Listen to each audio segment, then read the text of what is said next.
What is going on, everybody? Welcome back to another episode of the Boys in the Big Apple podcast. We got a good one for you tonight, as looks like exclusively for the second year in a row, we'll be previewing the Super Bowl. Obviously, it's going to be the Chiefs against the Eagles. Going to have a lot of fun tonight. A lot of predictions, a lot of breakdowns, a lot of funny puns that I put in, and funny questions. We're expected, of course, to have the usual guest Brian at some point, which is going to be fun and interesting. See if he gets anything wrong. But anyway, let me stop rambling. Let me throw it to my panel. And you don't have to obviously keep your first thoughts exclusive on the Super Bowl. I'll start with Donald. Kyrie is no longer a net, so we should break down the trade. Knicks trade deadline coming up on Thursday. Need to go through who we think the Knicks can acquire. Yep. Wink Martindale and Kafka, they're being linked to other posts, so we can maybe break that down too. And thoughts on maybe a giant mock draft one more time. So got a lot to cover. And let's go Chiefs.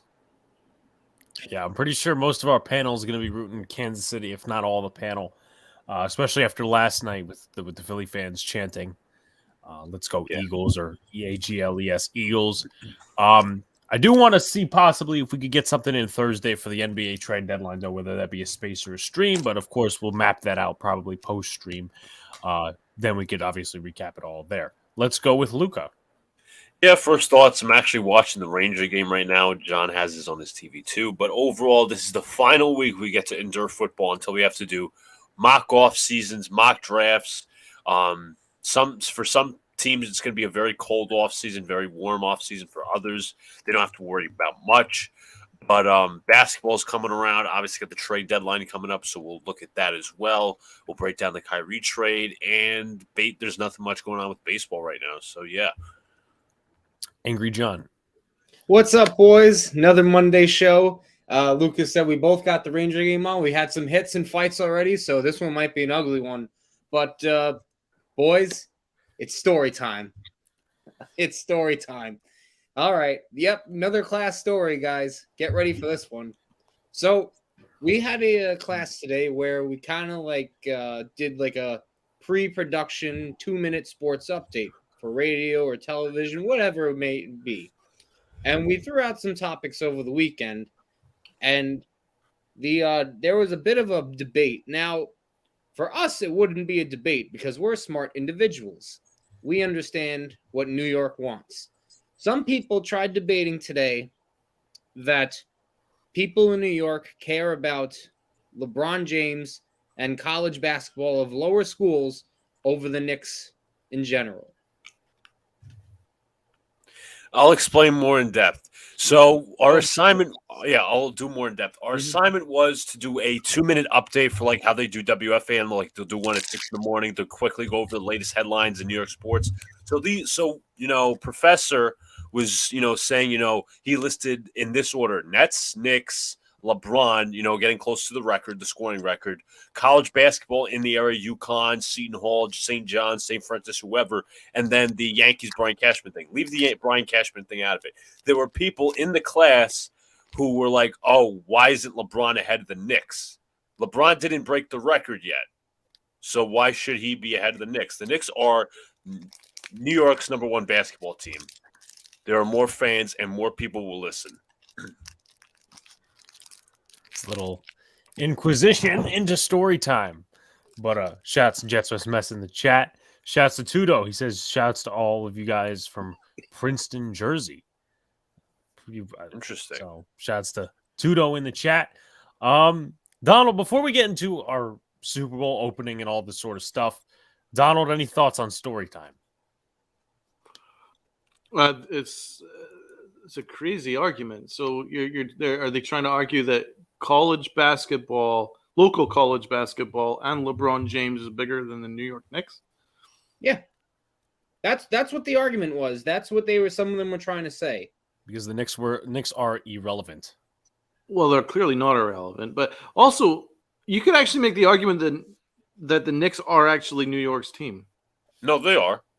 They are. I think they're like the Knicks. I think New York's number one team, I would argue, because obviously it's about 65, 35 Yankees, Mets, but Right. it's basically 95-5 Knicks Right. over the Right. Nets. So like, it's just there's Met fans that root for the Knicks and Yankee fans root for those. Basically, everyone's united and basically rooting for the Knicks because in football there's the Giants and the Jets. So I think pretty soon everyone's kind of behind the Knicks. So I would say that they're probably the biggest supported team in New York. It's like people forgot that this team came from Jersey. They didn't start in New York. Like New York, I know the Knicks haven't been a great historical franchise, but everyone rallies around them. Oh yeah, and especially when they're actually somewhat decent, like the city's alive. The Yeah. city is alive when the Knicks are good. Exactly. And so is what the hell do you call it? Side talk. Side talk's always alive, but I'm not a side talk person. The thing is with the professor putting the Nets and Nets first is because the whole Kyrie thing. Kyrie didn't play against the Wizards, but for some reason he didn't want to bring up that Kyrie requested a trade Because he thought that was old news from. Because this was supposed to be a Sunday morning update. He thought that was old news from Friday, but it's still kind of a relevant topic, just like storylines and stuff. Because I know there were 3 West team suitors, but it's an interesting class. Put it that way. Dude, I think you need better lecturers. I think we need better classmates. I think we need better classmates too. You know what? We're gonna create something here. We're gonna create something. We're going to create a weekly update hosted by John, beginning of the show. Any stupid moments in class. All right. I can't wait for it because believe me, we're going to have a lot of them. And then we'll do a real sports update. Yes. Yes. A real sports update. Yes. We should do that. We'll show them. Yes. Yeah. Like the Knicks 360, we will do like around sports 360. Yeah. Something like that. And like in like 2 minutes or something like that. But we do a lot of good stuff on here. 2 says Knicks is a true official basketball team of New York. Fuck all the Nets and the other basketball teams. So, what's one more thing? Fuck the Eagles, man. I don't understand that nonsense of people of the Garden or Philly fans trying to start an Eagles chant there. Fuck them. I don't really hate the Eagles because the Jets aren't really rivals with them, but now we got a rivalry. Fuck that. I agree. But first thoughts on the Super Bowl. Obviously, we're getting the headlines, a couple of the different things, predictions, and a lot of different stuff as we go. Yeah, fuck all the Eagles losers is absolutely right, Tudo. Amen. But I'll send it to Luca for first thoughts on the Super Bowl come Sunday. Well, it's the battle of the number one defense, the passing defense, the number one offense. So I think that's a very interesting headline. You obviously got 2 brothers facing off in the Super Bowl for the first time. It's also, I think, a battle of 2 MVP candidates possibly. Jalen Hurts has taken a big step. Very good quarterback. Some may say elite. You obviously got Patrick Mahomes replicating his production year after year after year after year. And he did it with less talent than most others. So kudos to him. We'll obviously go more in depth, but this is going to be an intriguing Super Bowl. John. Nope, this is going to be a good one. This is not one of those where it's going to be a snooze fest or an easy game for either team. It's going to be a dogfight to the end.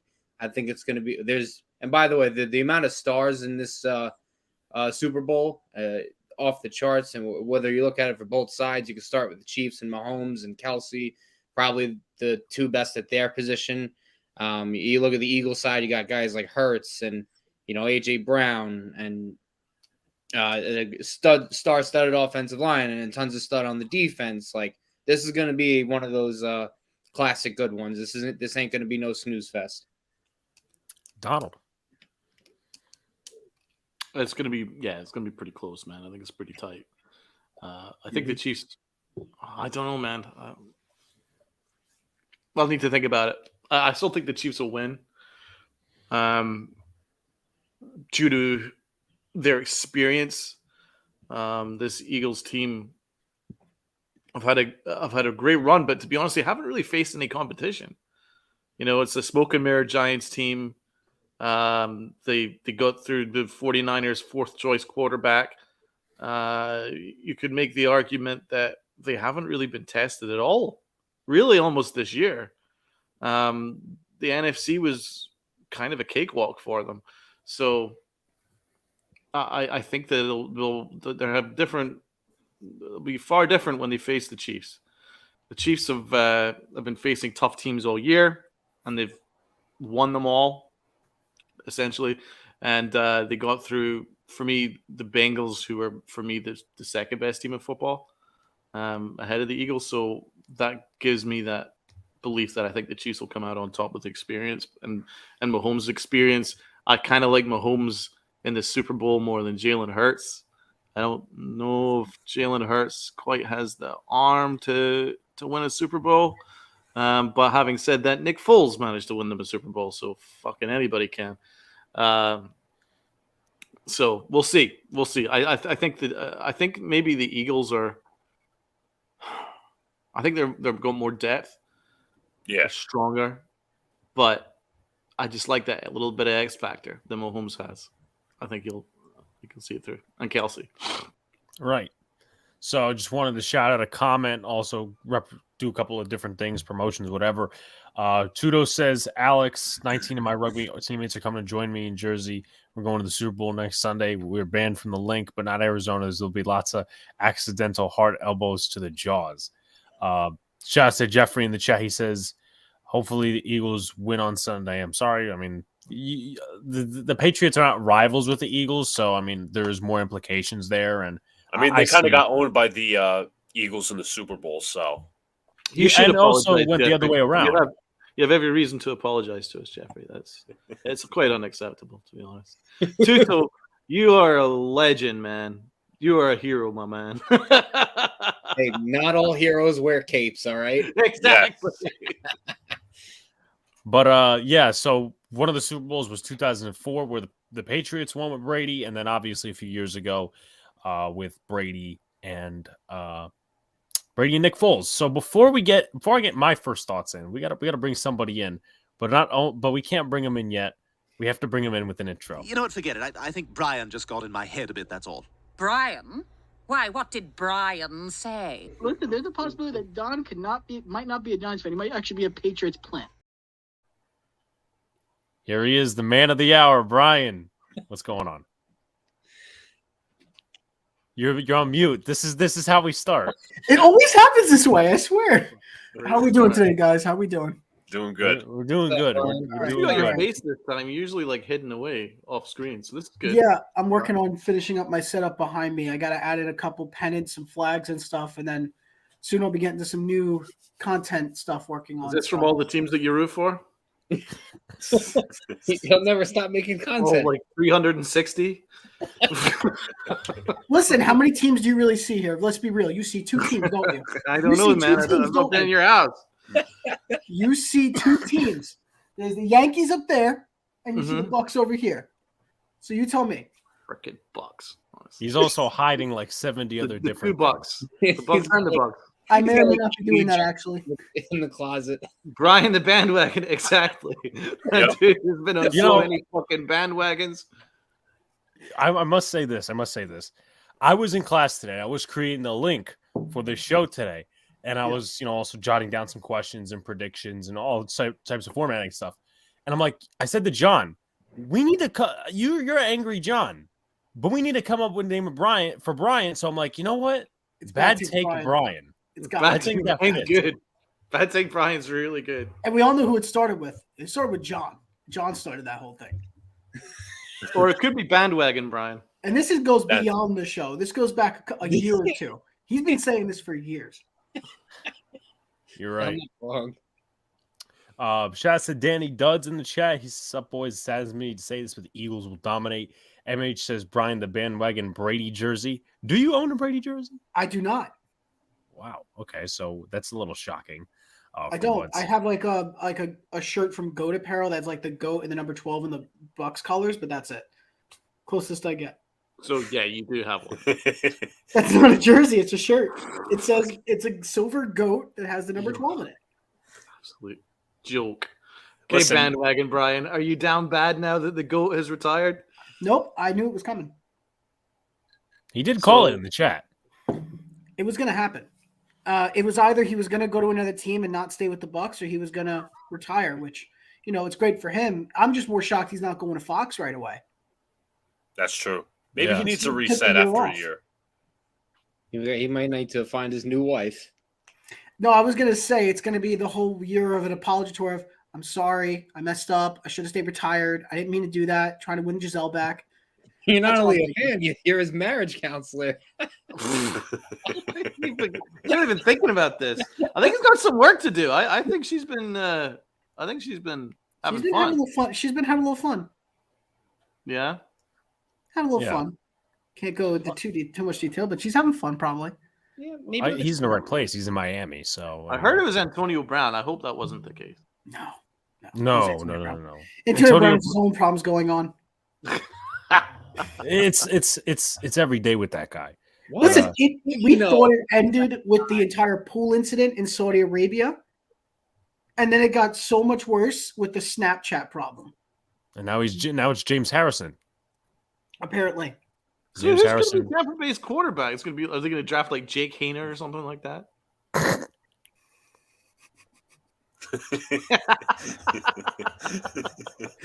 listen, I Let's- started my scouting. Okay, I watched Hayner. Never- Hayner was not as bad as I thought he was going to be, and his Oh, Super Bowl was pretty okay. good. That's all I'm saying. Blaine It does Gabbert. not mean he's going to be a starting If quarterback. Dave Gettleman was your I GM, round you know that projections he'd be like your 6th, starting 7th quarterback. round. He'd selected number 8th overall. No, I've already made it clear who my top quarterback in the draft is. It's CJ Stroud from Ohio State. That's Oh, the yeah, top We're getting quarterback. him. That's a no-brainer. We're Well, not getting him. not to some people. Most analysts believe it's actually Bryce Young. I don't actually disagree with that. I'm with bandwagon here. Yeah. I think CJ Stroud will be Stroud the all first the way. successful Ohio State quarterback in over a decade. How can you say so handsome like Tom Brady at his ripe age? He's lost weight in his face, though. I must He say. has. He also lost weight during the season. Don't forget, 15 pounds he lost after the divorce Yeah, amazing, Alex. during Limited the Luka. season too. What are your first thoughts on the Super Bowl that you say you're not going to watch, but you most definitely will watch? If I'm watching, I'm getting drunk. That's how that's going to work. Getting drunk enough so you can't remember it. Yes, thank you. I'm really just thinking it's going to be. This is one of those Super Bowls where we should have known the favorites were going to go. We should have known. We wanted so many upsets. Like every year, you see a team that shouldn't be there that makes it. So last year, the Bengals were the team we didn't expect to make it. Not a lot of people really thought the year before that Tampa Bay was going to go to the Super Bowl that year because, well, they were a wild card team. They didn't look that strong, and then they went and won the whole thing. This year, there was two clear-cut teams from the beginning. It was the Chiefs and it was the Eagles. And I those agree. same two teams made it. Now it's about who's healthier, and it's about how well the Eagles defense can shut down the Chiefs offense. That's, I think, the matchup to watch because we know what Mahomes can do. They're going to keep spinning the case that he's running on a high ankle sprain, but let's be honest, I feel like that was all part of the script. But sorry, I had to play into the joke. I had to play into It's the a joke. bad take, Brian. Now Listen, you should have it just was stayed a where you were joke. at bandwagon. It was I a was joke. comfortable with you It at was a bandwagon. joke. Now you've morphed into It bad was a take, and now joke. it's pissed. Now you're pissed. Okay. All right. Either way, the Eagles match up with the Chiefs. Chiefs offense, Eagles defense. Chiefs offense runs through Mahomes and Kelsey the whole time. They're getting Clyde Edwards-Helaire back, it seems like, since he just got activated, which will be interesting because he'll probably do nothing for them because they're still going to rely heavily on Jerick McKinnon and Isaiah Pacheco, who's really come into his own this season, I have to say. As a rookie, complete big standout. Going to be a big part of that offense moving forward. I think it's just going to be the matchups outside of that. You know, we already know that Kelsey, nobody can cover Kelsey. Kelsey always gets the ball, always finds a way. Mahomes can't really run as well. So the matchups to watch are going to be the outside ones. You got to watch what happens with the receiving group because with Hardman now out, that puts a really big damper on the Chiefs' plans. But Yeah, that's if I'm correct, is Tony healthy? Your favorite guy, Kadarius Toney? I don't think so. if he's not healthy, yeah, the receiving core is going to be a little thin. This is going to be a tough game for them offensively. And if the Eagles defense continues to be dominant like they've been all year, it's going to be a long game that I see Philly running the table with. I seriously hope not. MVS is probably going to be their top guy, but that's obviously for the outside and not Travis Kelce. Brian, just out of curiosity, do you have any rumors on who might be getting the last 2 head coaching openings? Jacob says. I'm going to be honest. I really haven't looked at the head coaching openings. I don't know what's left. What teams are left? There's the Cards and the Colts. And it's the Colts. Well, Cardinals we already know is down to Kafka's one of the finalists for that, along with Lou Anarumo. One of those two is Flores just got hired as the Vikings DC, John. Oh, did he really? I didn't even notice that. Yeah, Flores is now with the Vikings. We thought he was actually going to go somewhere else like the Panthers, but Panthers did a little flip thing going on with Ishiro Vero. I think that was good for them. I knew he was never going to get a head coaching job after what he did last year, but because of a good step up for him, good step forward for him. It was a good step from Minnesota. Yeah. I think in the end, that's what it's down to in Arizona. If I had to be a guessing man, I'm going to be safe here, and I'm going to say that Kafka is not going to get hired. It'll be Anarumo, but anything could happen because I know for Giants fans it'd be really tough to lose Kafka because Kafka was a big positive this year, I think, for the Giants offense as a coordinator. He can go as far as I'm concerned. Okay, so maybe no. Yeah, he's very indifferent about Kafka.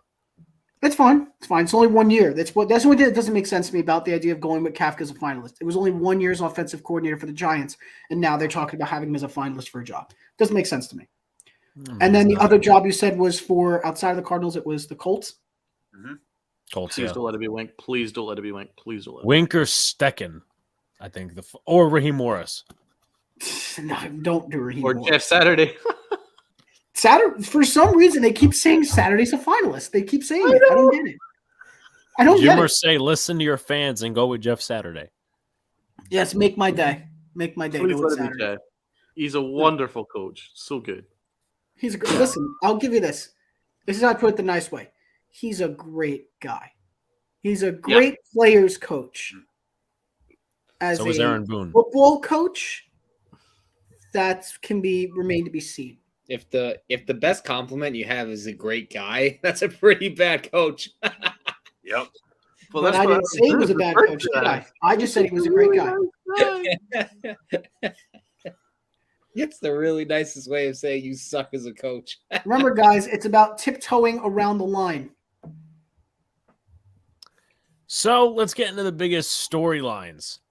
Obviously, Luke covered it a little bit earlier. First brothers face off in the Super Bowl. First African-American QBs in the Super Bowl. Battle of 2 MVP candidates. And number 1 scoring offense versus number 1 passing defense.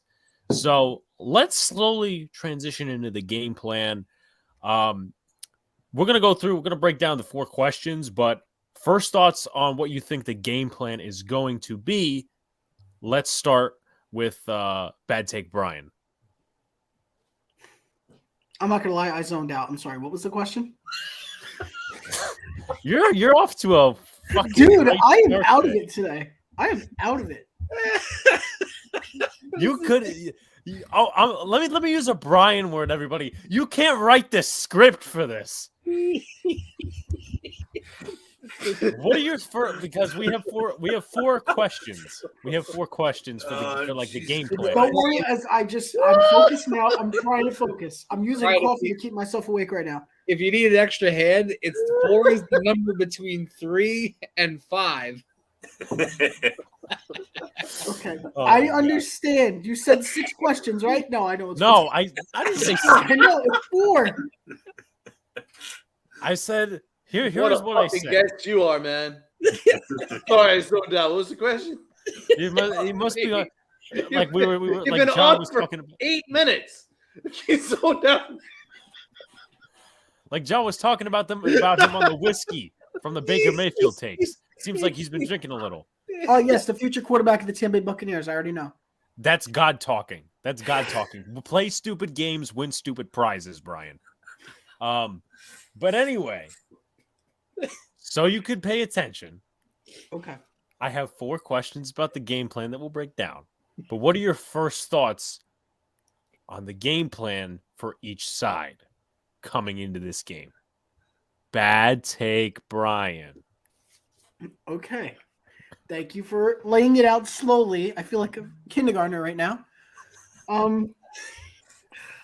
First thoughts. I would say for the Eagles, the most important thing going into this game is you got to find a way to force Mahomes to run. This is a game where you force him to run because of the injury he's facing right now with that ankle. If it's really as bad as they say, where he should be getting a month's worth of rest, you got to force him to run because we know he doesn't have the same speed, acceleration, all of that. One hard hit, he could be down out for the game. So get as much pressure as you can on him, no matter what it takes, because those throws will not come out right. It affects when you have an injury to your lower body, it messes up everything. So keeping him out of the pocket, it's going to make everything easier for you. And your defense can do the work because you're obviously one of the best in the league. As for the Chiefs, number one goal, you want to do the opposite with Jalen Hurts.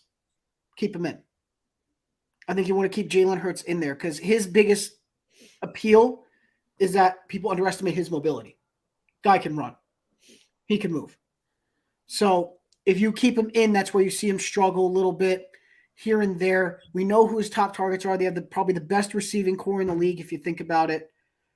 Their only hope is to try and keep him closed in so that it kind of makes it for tighter throws, easier to reach your hand out, knock the ball over, maybe make contact with his throwing arm, something to throw him off so his accuracy is completely out the window. That's the key for each one. It's the opposite for each quarterback. You want to force Mahomes out, and you want to keep Jalen Hurts contained. All right. Shouts to Evan in the chat, by the way. What's going on, Evan? Luca. Yeah, I'm going to echo the same sentiment. To me, it's not even just like, keeping Jalen Hurts in the pocket. I think also with the Chiefs defense, they have to stack the box. Stack as many as you can, force Jalen Hurts to throw it because, Hurts is a very good quarterback. He's improved this year, but I don't think, will his arm win the big game? For the most part, I'm not criticizing him. We've seen the Eagles rushing attack take over games. Boston Scott, Miles Sanders, all these different guys. To me, force Jalen Hurts to make the throws. That's the Chiefs' defense. For the Eagles' defense, blitz a lot. Well, you don't even have to blitz because they got a lot of pressure guys. They got Josh Sweat. They have Hassan Riddick. They have Fletcher Cox and Javon Hargrave up the middle. So you definitely take Mahomes out of the pocket, force him to run, as Brian said, bother his ankle. Keep doing it. Angry John. Oh, I'm sorry. Was this the part where I'm supposed to zone out? I'm kidding. No, for the Chiefs, in order to slow down this Eagles team, I do agree with Luca. You got to stack the box. Jalen Hurts is a runner. He's gotten better as a passer over his career, but he's not like that pocket passer where to an elite level, you could say. And in terms of the matchups, A.J. Brown, Devontae Smith, those are going to be, and even Dallas Goedert, that's a three-headed monster, and it's going to be a lot to ask for the Chiefs to take care of, especially if some of their guys are still banged up from the previous game. I think Thornhill is still banged up a little bit, but they do have a lot of good rookies that I do like. And as for the to slow down the Chiefs, obviously we got to see how Patrick Mahomes is with his high ankle sprain. And I think Brian did a good job of alluding to it earlier, saying that, if Hartman's out and, Kadarius Toney might not play, I don't know the injury report off the top of my head for both teams, but if they're both out, that's going to be really tough task for Mahomes. Now, I don't think, he's not going to do anything, but the Eagles have really good cover corners and a good secondary. James Bradbury, you guys know, obviously, really good. I liked it when they traded for Gardner Johnson from the Saints this year. I thought that was an excellent pickup for them. And then Darius Slay, big play Slay, as they call him. He's been a mainstay wherever he goes throughout his career. And so I think it's going to be a little hard to win one-on-one matchups. I expect a lot of the short passing game, and they're going to have to get creative here. So, and don't hold back. This is a Super Bowl. So whatever trick you can pull out of the bag, now is the time to use it. I just want to get some comments before we go to Donald. Shouts to Bill in the chat. He says, "Hey, New York fam, how goes? Me still logged into work. Well, we appreciate you tuning in from work." Jacob has 3 separate comments. He goes, "I actually think Sky Moore is going to be huge for Kansas City this Sunday. I think he'll be huge as well." He says this game, unfortunately, will be decided by D-lines. I favor Philly because of that. Did you guys see what Gardner Johnson said about Julian Love, said about Philly? Yeah, he said something along the lines of, you're a captain, you're not supposed to act like that, and all these sort of different things. But, I mean, Love has to take the heat for it because of what he said. I mean, we kind of covered that a little bit yesterday in the call-in Q&A show. Donald, game plan. Well, the game plan for me is, let's listen. The Eagles don't really have any weaknesses per se. Let's make that pretty clear. They don't really have any specific weaknesses. But what I would focus on is their strength. So their strength at the moment is just running down your throats. At the moment, no one can stop the run game. The 49ers couldn't stop the run game. The Giants certainly couldn't stop their run game. No one can stop the run game. So they're just going off with like Gainwell and freaking Boston Scott and Miles Sanders, and especially Hurts. They're just running right down the throats. So they need to find a way of counteracting that. To do so, you need motherfucker Jones, Chris motherfucker Jones, to have a motherfucker of a game. Not only does he need to stop the run, but he also needs to penetrate and get in behind and have Jalen Hurts on the run and throw off balance. That's a big one. Bolton, Mike linebacker, is incredibly important. He needs to have a big game. Another thing what I would do is they need to edge towards the side where Devontae Smith is going to be lining up. Because for me, Devontae Smith is the guy who makes that offense tick, or the passing game really tick. It's when he has a big game, it means the Eagles are going to have a monster game.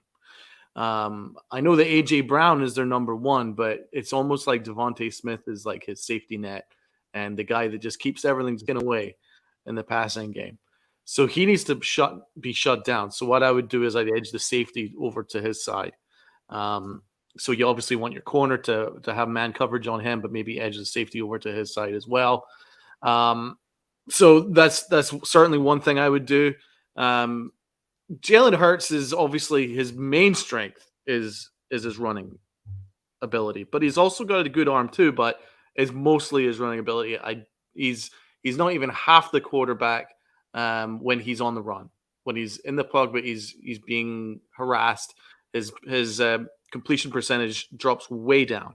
But if he has a clean pocket, he's pretty much unstoppable with all those weapons that he has. So what I would do is definitely hope that Jones penetrates. There's going to be a lot of pressure on Jones to penetrate. And our Karlaftis as well needs to get in behind. If you get Karlaftis and Jones to do well, Frank Clark can mix in a couple of plays on that side too. So that's going to be the key. If they're not getting in behind, then the Eagles are going to put up whatever they want. They really need to. And in terms of their secondary, I really like the Chiefs secondary. Actually, I think it's underrated. I really love their selection.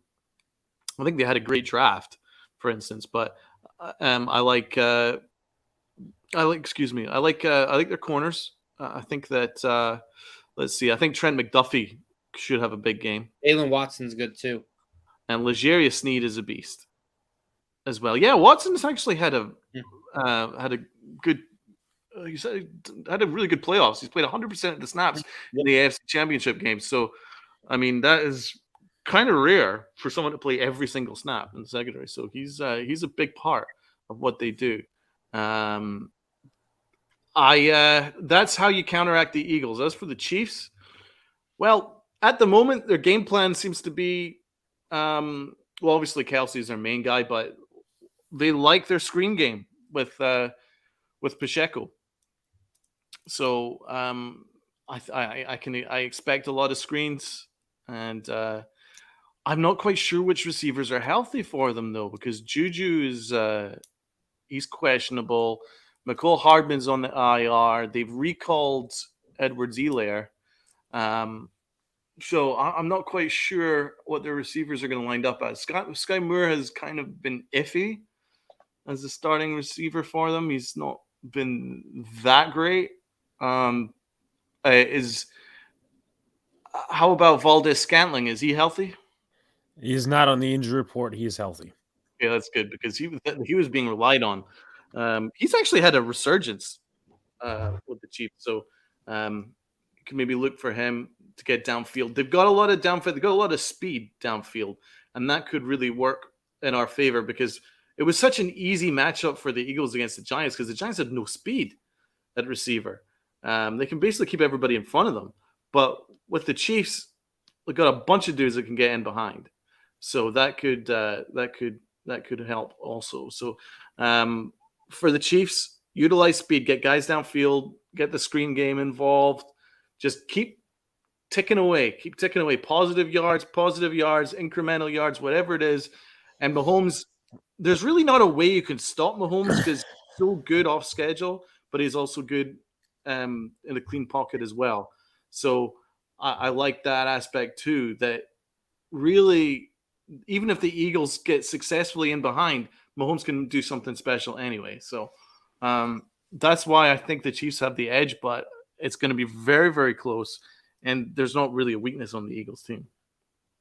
Probably not doing a Super Bowl stream, Jets or Smith. I've been contemplating whether it be a Super Bowl pre-show or maybe I know we'll be covering the Super Bowl on the Dead Red podcast, which will be Thursday.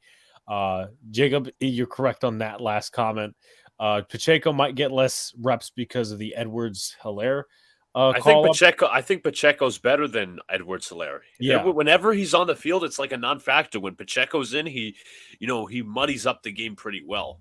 He makes his impact, and so does Jerick McKinnon. Yeah, McKinnon they use a lot in the screen game, and he's been a valuable weapon for them. So I'd be shocked if they didn't call his number a bunch of times, because I think both running backs have outplayed Edwards-Helaire, and I don't know what it is with Edwards-Helaire. Actually, the guy was a first-round pick, but I don't know whether it was get off the earth. Yeah, Donald is looking very dapper today. Jester Smith says. Of course, only the finest outfits for my people. Yes, of course. Didn't Snead get injured in this? Since Snead is questionable, I'm going to go over the injury report in a second before we go into a couple more different things. McDuff is going to be an all-pro. I kind of wanted McDuffie last year. I just didn't know if he was going to be a full-time slot corner. That's kind of my worry about him. The Chiefs secondary is very young and experienced at that. Shout out to Daniel Berry Sports. They're also very fast, though. I'll give them that. They are very fast defense. I agree. Smith set the tone in the divisional game with the Giants. Yeah, one deep ball downfield, and the game was over, basically. Jacob says, very creative, Donald, LMAO, motherfucking Jones to have a motherfucking game. Yeah, that's. I mean, he has his own phrases, big fucking G, all these different things. So motherfucking Jones. He's in his bag. He's in his bag. Don't fuck around with motherfucking Jones. Motherfucking Jones, a motherfucker. Yeah. A bad motherfucker. Chiefs win this game because the Eagles haven't had to face toughest competition, and Mahomes will beat the Eagles with his legs and his arms. I definitely agree with that. I also wish we traded back in the first to get either McDuffie or Linderbaum. I mean, we could have traded back into the first, but I mean, we'll see what happens with Wandale. I know we're not overly positive on that. No, I would have definitely have taken him over Flott, but yeah, I mean, we'll see. We'll see what happens, of course, with the Giants in that aspect. So just some questions I put on for the game plan. How does one expose this Eagles defense? Can the Eagles get after a less than 100% Patrick Mahomes? But I'm sorry, guys, that's part of the script. That's part of the script. We got to read the script again. Speaking of Brian, he's probably out buying a Brady jersey like we referenced. Some other questions. How do the Chiefs contain Hurts in the pocket? What is Steve Spagnuolo's answer for the Eagles' rushing attack? I think that's definitely going to be a factor. And I don't know if we really talked about this much, but I would either double Kelsey with CJ Gardner-Johnson and somebody else, or I don't know if you remember this, Donald. but James Bradbury actually played very well against Kelsey when he played for the Giants last year in that Monday night game. Like, you didn't see much of Kelsey at all. It was about 47 receiving yards. He even forced a fumble on him. And I think that in this game, and I know a lot of Eagle fans, they really don't like Jonathan Gannon, which is very true. Because he's a very zone type of defensive coordinator. But this game, you kind of have to be in your bag. You kind of have to be in your bag of tricks. I mean, it's the Super Bowl, but they don't have a ton of reputable characters on offense. I mean, Mahomes will make a guy out of Justin Watson, MVS. I mean, Kelsey's going to be that main guy. But what you could do, as I mentioned, you could take a guy like James Bradbury, stick him on Kelsey, and then you leave Darius Slay to do whatever with Justin Watson, maybe put him on MVS, and then, CJ Gardner-Johnson, whoever's in the slot and whatever. So I think man coverage could be an approach. I don't really see Bradbury getting beat by Kelsey in man coverage, but hey, listen, we'll definitely see about that. Contain Jalen Hurts, contain Mahomes. Both are obviously big rushing quarterbacks. So moving on to positional matchups, and these are matchups, of course, that are just positional, not intra-positional, where you're comparing a quarter or let's just say a wide receiver and a corner who would win that matchup. But Patrick Mahomes versus Jalen Hurts, and I know obviously we'll be repeating some points over the course of the show, but obviously this is part of our Super Bowl preview. Patrick Mahomes, Jalen Hurts, obviously Jalen Hurts. The thing with Mahomes, and I'll start, I think he's got more talent. I think that's pretty obvious. He's kind of shown that ever since he came in the league, where Jalen Hurts, you saw some spurts of talent. As a passer, he's gotten better, but that's with weapons around him. So if you're not an Eagles fan, if you're an NFL fan, someone who studies the game, do you wonder if there's a single, what do you call it? Do you wonder if there's like a ceiling for Hurts in this game against a good defense? And we've mentioned it several times is, he hasn't played the toughest of competition because the NFC was basically wide open and the Eagles ran right through like a train. Jacob does make a point about the Eagles having a much better O-line. I mean, that's pretty much been there the last few years. So Hurts' running ability is definitely going to have to be contained. Nick Bolton's going to have to be key stopping the running game, whether he's being the spy or whether he's going to be reading the read options for Hurts and Sanders, because obviously it's a dual threat running game. It's not like you have Joe Schmo at quarterback and then a running back who's really good. No, you have a dual threat and both can take off. So you got to play the edges really equally and actually very good. So I'll start off with Donald. In comparison, Patrick Mahomes and Jalen Hurts. I don't think there's really any comparison. But it's not to say that Jalen Hurts isn't a very good quarterback, and he's probably now top 10 in the NFL. It's just Mahomes is on another level because, as I say, off script, Jalen Hurts doesn't have the bag that Mahomes has. His completion percentage drops right down. He throws far more interceptable passes when he's having to throw on the run. But if he's just strictly running, he's pretty much unstoppable. He's fantastic. That kind of dual threat quarterback is incredibly difficult to defend. And so that's going to be very hard. I'm not quite sure how they're going to scheme this because, as I say, you're probably going to want to edge a safety over to either A.J. Brown or Devontae Smith's side. I'd say probably Devontae Smith because he kind of keeps everything ticking. He's got that extra speed, that extra burst. So if you do that, then how are you going to, scheme the other guys like A.J. Brown or, of course, Dallas Goedert? But is he back, Dallas Goedert? I believe he's back. He's back, yeah. Take a look at the He's injury back. report. God damn it. So like they really don't have a weakness, and that's kind of scary. They just don't. So there's only so many people that you can cover because you're gonna want to spy the quarterback. But if you got the safety that's covering, making sure that Devontae Smith doesn't get downfield, you're gonna have to spy Jalen Hurts somehow. So they're gonna have to choose which scenarios to cover Devontae Smith or AJ Brown, but also scenarios in which to spy Jalen Hurts getting downfield, off script, and then they also need to consider stacking the box at times as well, because their great threat to me is the run game. They just run you. They'll just run you ragged. They'll just run down your throats. I mean, literally, they could have run 100% of the plays against the Giants, and they would have put up exactly the same number of points. Like, we just could not stop them at any point. They could just run, and they would not have been stopped. That's what's terrifying to me. So that Eagles offense is just is a lot of fun to watch if you're like a neutral. You like watching if you just like watching football. If you hate the Eagles, it's tough to watch. But if you love football, my God, their offense is freaking amazing. So comparing the two, no, there's not really any comparison. But Jalen Hurts has so many weapons that it's closer than it is on paper, the matchup. John, a comparison between Patrick Mahomes and Jalen Hurts. Well, I truly believe that no matter the weapons, Patrick Mahomes is far superior than any quarterback in this league. And it's not even close, like Donald said.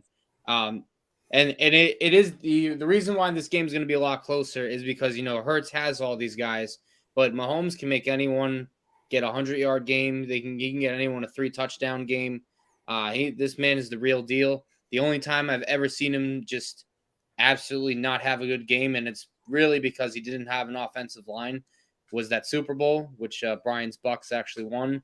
But other than that, there really hasn't been. I challenge someone when someone tries to downplay the greatness of Patrick Mahomes to find like the weakness or what's he really bad at, and there's nothing. This man is great in the pocket. He's got the athleticism. Mm-hmm. He's got the arm talent. He can throw it. He can make any throw in this league. I know he's a little hobbled up, but regardless, he'll still find a way to pull some trickery out. And his IQ is off the charts too. No one really talks about all the pre-snap reads he makes or, how he compares to, blitz and how he reads zone. And it's incredible what he does. Now, I understand that obviously the talent efficiency of what he has around him compared to what Jalen Hurts has around him. And I'll give Jalen Hurts a lot of credit. He took a big step this year. I'd say he's around maybe a top 10 quarterback, like Donald said, in that range. Definitely in contention for the MVP with Mahomes. And, it's going to be really interesting because Jalen Hurts is, we're going to see him try and take off in this game, but if it's really going to come down to 3 or 4 throws, if he can make those big time throws when it counts, Eagles will probably have a better chance of winning the Super Bowl. I don't want to ever say it's guaranteed because when you face Patrick Mahomes, nothing's guaranteed. So I mean, yeah, Hurts might be a top 10 quarterback in the NFL, but Mahomes might be the top 10 quarterback of all time. No, you're right. Yeah, I wouldn't. There's that. I think that's probably the scale. What's the difference? Mahomes is on his way for a Hall of Fame path. I'm not ready to put him in now, but he's on the trajectory of where it's like, okay, let's not even be silly here. Mm-hmm. At one point we're going to say we don't even need a ballot for him. Just put him in when he retires. And another thing, though, that really works in the Chiefs' favor is he's almost got like a telepathic understanding with Kelsey. It's kind of similar to Brady and Gronk. It's just like telepathic at this point. Well, they're gonna find use in this game. He's definitely gonna because again, we don't know who's gonna be healthy for this game in terms of Sunday and who's gonna be really 100%.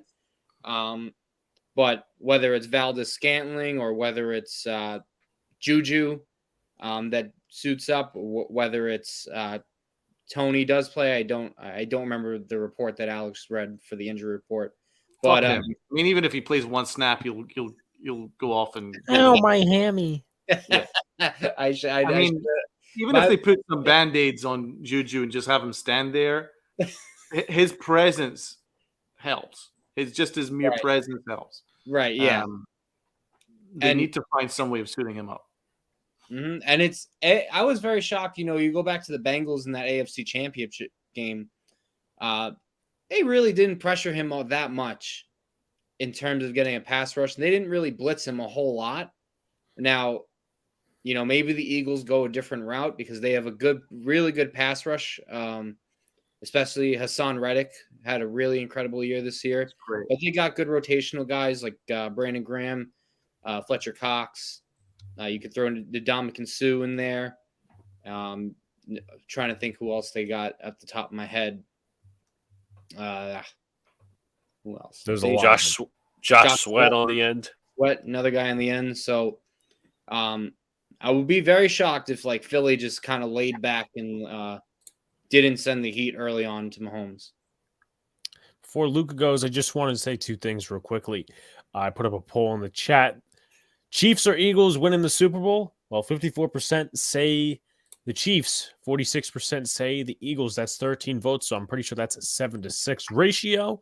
And then for the injury report, so I can reference it, I actually don't know how it's going to be because obviously they have this whole week, but it's designated as the Super Bowl injury report. They have this whole week. I guess they're not practicing this week. I guess it's a rest week. But anyway, McCall Hardman obviously was put on IR. Juju Smith-Schuster's questionable. He didn't practice all last week. Mm-hmm. Same thing goes for Injarius Proney. Same thing goes for L'Jarius Sneed. And limited practice for Willie Gay. Is for the Eagles, it looks like all their guys are going to play because they have injury designations, but they also have rest designations. So they're going to be fully healthy in comparison to the Kansas City Chiefs. Luka, comparison on quarterbacks. Yeah, I don't think there's a real. I'm going to agree with Donald here. There's not really any comparison. What Jalen Hurts can do with his legs, I don't think Mahomes can do. But with Mahomes, I don't think Hurts can do. Well, I'm sorry. I don't think Mahomes, what he can do with his arm, can be matched by Jalen Hurts. Mahomes is just that upper echelon of pocket passer, even out of the pocket. All right, Brian. When you compare the two quarterbacks, I mean, it's kind of the difference you see. Honestly, I don't know how else to explain it, but they're very similar in a sense, I would say, because they're both technically dual threat. I mean, Mahomes isn't a guy that runs every single time, but he's not afraid to use his legs, and he's sneaky in the sense that he could be elusive. He can avoid a tackle or two and, get the first down still, whether it be going out of bounds or just somehow just sliding. Hurts is different. If he sees nothing open, he's going. If his first two reads or the first three are gone, he's taking off. And when he takes off, he's much faster than Mahomes, so you really have to chase him. I mean, that's what makes them so similar in the terms of their play style. But in terms of physical abilities, Mahomes is the better thrower. He obviously has a better arm. He's more accurate. He's more creative. There's more things he can do that you just don't see from any other NFL quarterback. We watched a guy in the Super Bowl mid-air getting tackled, laying on his side, throwing a pass that should have been caught in the Super Bowl. Still the most remarkable pass I've ever seen that was never completed. And you look at Jalen Hurts and you say he doesn't have that passing ability, that same talent with the accuracy, with the arm. He can't just throw overhand and sidearm or do whatever he wants with a little flip like that. It's just so crazy. Mahomes is so creative. That's the word. Mahomes is a creative quarterback. Hurts is your typical build of a dual threat. And if he wins this Super Bowl, he has a very good future ahead because he has a chance to unseat a lot of guys who were considered dual threats that didn't pan out, whether it was due to injury, whether it was due to contract disputes, whether it was incidents involving a dog, whatever it was. He has a chance to unseat a lot of people who were considered dual threats. And, that's how I would compare them. Okay. All right. Pretty structured analysis right there. Evan says they talked to the media this week and have already arrived. Yes, I do know that one. And Bill says Mahomes always finds a way to shovel pass himself out of trouble. Well, I could not agree more on that comment. Going to switch it up a little bit to the running back room for both teams. You got Isaiah Pacheco versus Miles Sanders. And when you guys get into your analysis, I don't think it's just the running back that matters. I think it's the structure. And once again, I'll start because I don't feel as if the Chiefs have a pure running game. Obviously, they lean more on the pass. It's not very pure. It's mostly the screen game. And then, sometimes they'll run Pacheco, but he's not he's not put in a position to be a Saquon Barkley type of runner. I mean, he's a gadget type of running back. While Miles Sanders hasn't had too much success throughout his career, this is the real year that he's put it on. Of course, it's in a contract year, over 1,000 yards. He's had a great year, and this is like one of the years that Philly has started to finally use the running game. But there's definitely a difference in the running backs, and there's definitely a difference in the presence, and I think it's going to have a lot of effect on this game. I'm going to go right back to Brian. The hardest part about comparing their running back rooms is when you look at their run game itself, Philly is like top 5 in rushing offense, if I'm correct. They're top 5 in the league, probably number 5. But the Chiefs are number 20. They're 20th.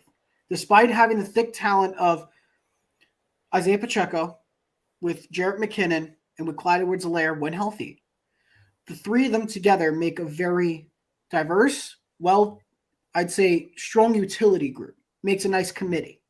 But McKinnon is more of a pass-catching back.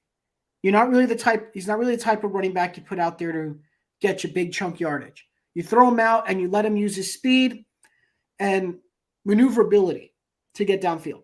And we've seen it happen many times. I can't tell you how many times you watch him take a little screen pass and run 50 yards downfield for a touchdown on a little screen pass because he knows how to move around. Pacheco is very similar, but he doesn't really have power running. Neither one of them are power. With Clyde back, if he is fully healthy, they will have a guy who could actually muscle his way down.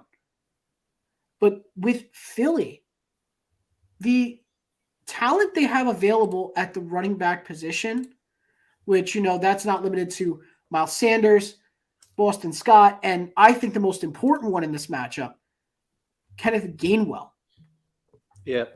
Gainwell had such a strong game against San Francisco. I was shocked to realize that he really wasn't the starting back. I thought it's like weird with that group for Philly. Either Miles Sanders is having a big game or Gainwell has the big game, even though Sanders is the starting back. And then Scott is saved for like the short yardage situations, goal line situations. That's what they use Boston Scott for. And having that established group and seeing Sirianni make the switch this year, because the year before, we remember last year, he was like allergic to running the football. Mm-hmm. Last season, it was horrific to watch. And everybody kept saying the same thing. If you run the football, this offense gets so much better. And they did that. Now they're top 5 in the league in rushing yards and in rushing offense altogether. And here they are going to the Super Bowl with the second overall offense in all of football. There's only one team that's above them, though. That's the Kansas City Chiefs. And that's strictly because of how prolific the passing game has been this year. Mahomes somehow, 5,000 yards, surpassing it, making it the number 1 passing offense in the league by far. And despite the fact that they're the 20th rushing offense, they're still the number 1 offense in the league because of how strong he is in the air. But you're right. I don't know who said it. I think it was Donald who said it. But their receivers being completely depleted is what's going to really crush them in this game, unless they somehow figure out a way to get the running backs more involved in the passing game. Right. And I just want to quickly add before we go to Luca, Gainwell is kind of more like the Pacheco back where he's used in the screen game, he's used in the passing game. So, I mean, they probably won't have to rely on him too much with, the weapons they have and the amount of running game they could use. So, Luca, your thoughts on the running game, the structure, and the personnel? I think the running backs for the Chiefs are more stronger in the passing game, but obviously the Eagles have boatloads of talent with the running backs in the running game, and obviously that's been their lead force as an offense for the past 2 seasons. So I think the collection of running backs, the better collection is the Eagles. All right, John.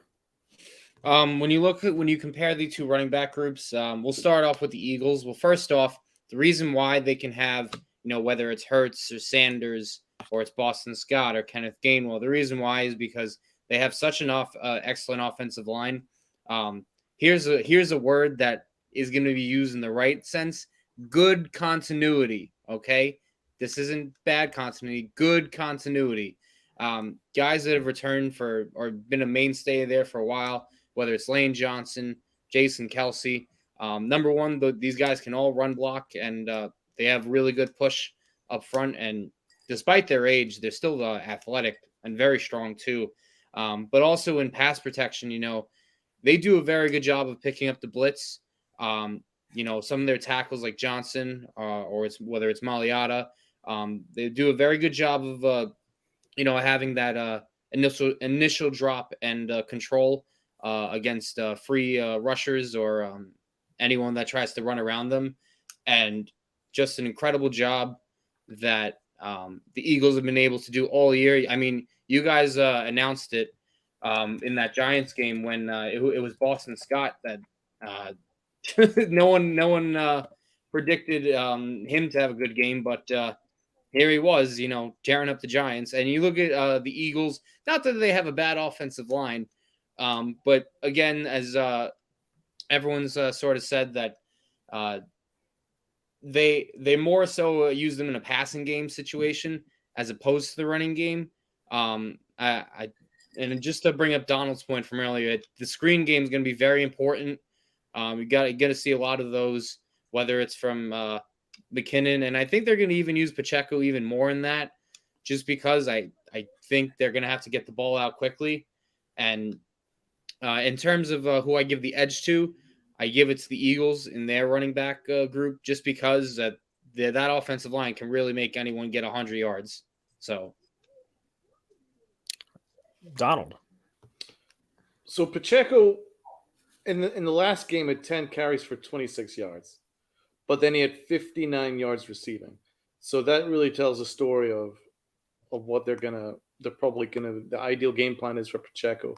If they're called up Elair, you could see Elair being used in maybe short yardage situations. They've also got McKinnon who mixed in, and McKinnon actually had a very strong year in the receiving game. He's also used in the receiving game. So, as Alex says, they've kind of got gadget running backs, but it suits their system. They don't really need an all-round Saquon Barkley or anything like that. I mean, if you're looking at the all-round running back, Miles Sanders is the best all-round running back of the two teams. But even he has a limited role because it's actually like Gainwell who's really been used the most for the Eagles. So in Boston, Scott can be mixed in as well, but he's usually just a giant killer rather than anybody else. But for me, I think the Chiefs' game plan will be their number one back will be Pacheco. But also in the previous game against the Jags, he had 95 yards rushing on 12 carries. So, and then he also had a big game in the game prior, which was against Vegas. I believe he had over 100 yards rushing. So it's actually not just a case of, just stop the passing game in terms of the receivers, the running backs, because they actually can, if you leave them room, they can actually get downfield, can make a decent run. Pacheco especially. I've not necessarily seen that from Edwards-Helaire, but what are you guys laughing at? No, They got All right. a little hockey fight in the background. Oh, right, okay. We just I've not necessarily seen Edwards-Helaire do anything special, but I have seen that from Pacheco. Pacheco's been fantastic. I agree. He's a Rutgers kid, so there's just a little addition to that. Moving a little bit into the wide receiver room, and we'll combine that with the tight ends a little bit. It's more even a tad, and I'm not comparing the tight ends condition to the wide receivers. Like the lead receiver looks to be Marquez Valdez Scantling versus AJ Brown, who's the top receiver, and you could also combine, Devonta Smith and whatever. We move to the tight end position, Travis Kelce versus Dallas Goedert. And I think it's going to be very interesting in terms of, obviously, there's going to be more of a use, in my personal opinion, for Jalen Hurts and, all these different guys in the running game. So Goddard might be a factor, but also it might be a instigation point as to where if they're not covering Goddard well, they're going to keep going back to them until they stop. Obviously, in like third down situations, if the Chiefs ever, stop them to get to third down, because the Chiefs defense, it's not great. It's not bad. It's middle of the pack. But I'll start with Donald. Wide receiver room and tight end room for the Eagles and the Chiefs. on paper, there's really not really a comparison. AJ Brown is one of the best receivers in football, and Devontae Smith is actually their X factor. He's the one that keeps their offense ticking in terms of the passing game. As I said, when we were watching the Giant Eagle game, it was when Devontae Smith had the big play. I was like, oh, this game is well over because he's really the guy that is the signal that their offense is working exactly to plan. So he needs to be stopped. But no, Devontae Smith is unbelievable. I also like Kez Watkins. He's fast. He gets downfield. Don't forget about Kez Watkins. He's not someone that you obviously target, but he'll get downfield in the slot. And then before you know it, he's going to make one big catch for like 60 yards. So keep an eye out on him. I love the receiver room actually. As for the Chiefs, they've done a really good job of like, okay, so we couldn't afford to keep Tyreek Hill. So what we'll do is we'll just go and bring in a bunch of targets that fit the system and that can elevate their game with Mahomes. And they've done that. I think Valdez-Scantling was an underrated pickup. He's only their wide receiver 3 or 4, and he's been good. It sucks that McCole Hardman is hurt because he's so fast. He's absolutely electric. So that's going to be a tough loss. But they can fill it in with Sky Moore, who is fast. And it really comes down to Juju Smith-Schuster. He's hurt all the time, but when he's on the field, he's got good hands. He runs good routes, and he's got a little bit of speed too. So I hope that they find a way of getting him involved. Who knows about Kadarius Toney, but he is capable of making 1 or 2 plays a game when he bothers to be on the field. So they've got talent on their wide receiver room, but it's mostly because Mahomes elevates them. But they're all scheme fits, and that's the most important thing. Wide receiver and tight end room for both teams, John. We'll start off with the Eagles first. And I do think they have the edge here over the Chiefs. You look at AJ Brown and I want to, people don't realize how good of a threat he is. He made Philadelphia he's probably the biggest reason why they have one of the top offenses in football, because obviously their offense took a major jump from last season to this season. Not only that, but, and I know it's not a team in the Super Bowl, but do you see the dip of how bad Tennessee was this year? I mean, guys just couldn't get open because he left, and, he really is just a great combination of size and speed. Devontae Smith, I loved him ever since he came out of Bama. Really good hands. He made with that incredible catch against the Niners, kind of where it was almost kind of like he was falling down in a backseat position, but he somehow still made an incredible grab there. He's a real shifty player too, and Quez Watkins, a guy that could probably beat anyone man on man just with speed. He's their over the top and deep threat, and then Dallas Goedert, my fantasy football tight end this year, so I did pay attention to him a lot. He's not going to be that game breaker that Kelsey is, but he is a very reliable tight end in this league. A guy that's a good safety blanket for Hurts, especially if things aren't going smoothly at first. So he's a very reliable option. You look at the Chiefs. I don't want to say they have like a true number one receiver, wide out. Kelsey's obviously the best receiver in terms of wide outs and tight ends on either side. But, they don't really have a number one, but they have like a solid group, whether it's Juju, whether it's Valdez-Scantling, guys that are very capable. And, Juju, I think he gets a bad rep just because, when he first came out in Pittsburgh, people deemed him as a little childish, but he's got a lot of skill and he's got a lot of talent that I think people overlook a lot. And I think he's actually very underrated. And you look at Valdez-Scantling, Yeah, he's not gonna, he can go for 100 yards, but he's not gonna do it consistently. But again, anything can happen, and but obviously Travis Kelce, we talk about Mahomes being the best quarterback in the league. I mean, Kelce is easily the best tight end in the league, easily going to be a Hall of Famer. I don't think people realize how good Kelce is. For those who don't know, you could look at the span of time he's been with Kansas City, compare it to Rob Gronkowski, because everyone claimed that Rob Gronkowski's the GOAT at the tight end spot. Kelce's numbers are better, and you can make the argument that he's more skilled too. So in terms of the edge, I give it to Philly, but it's not where it's like by a landslide. I think the Chiefs are, they're a little closer in that department. Luca. Yeah, I think in terms of talent, I'm gonna go the Eagles for both for the wide receiver room, for the tight end room. I'm gonna go the Chiefs. But I'll say this: the Chiefs room is probably deeper, while the Eagles room for the wide receivers is more top heavy and more explosive. All right. So I don't know where Brian is, but that gives me time to at least answer a question. Bill says, when you're ready to shift gears, don't want to derail anything. What do you think of Andre Isovius? My apologies. Just read an article saying he might be available in the later round 6'3", 200.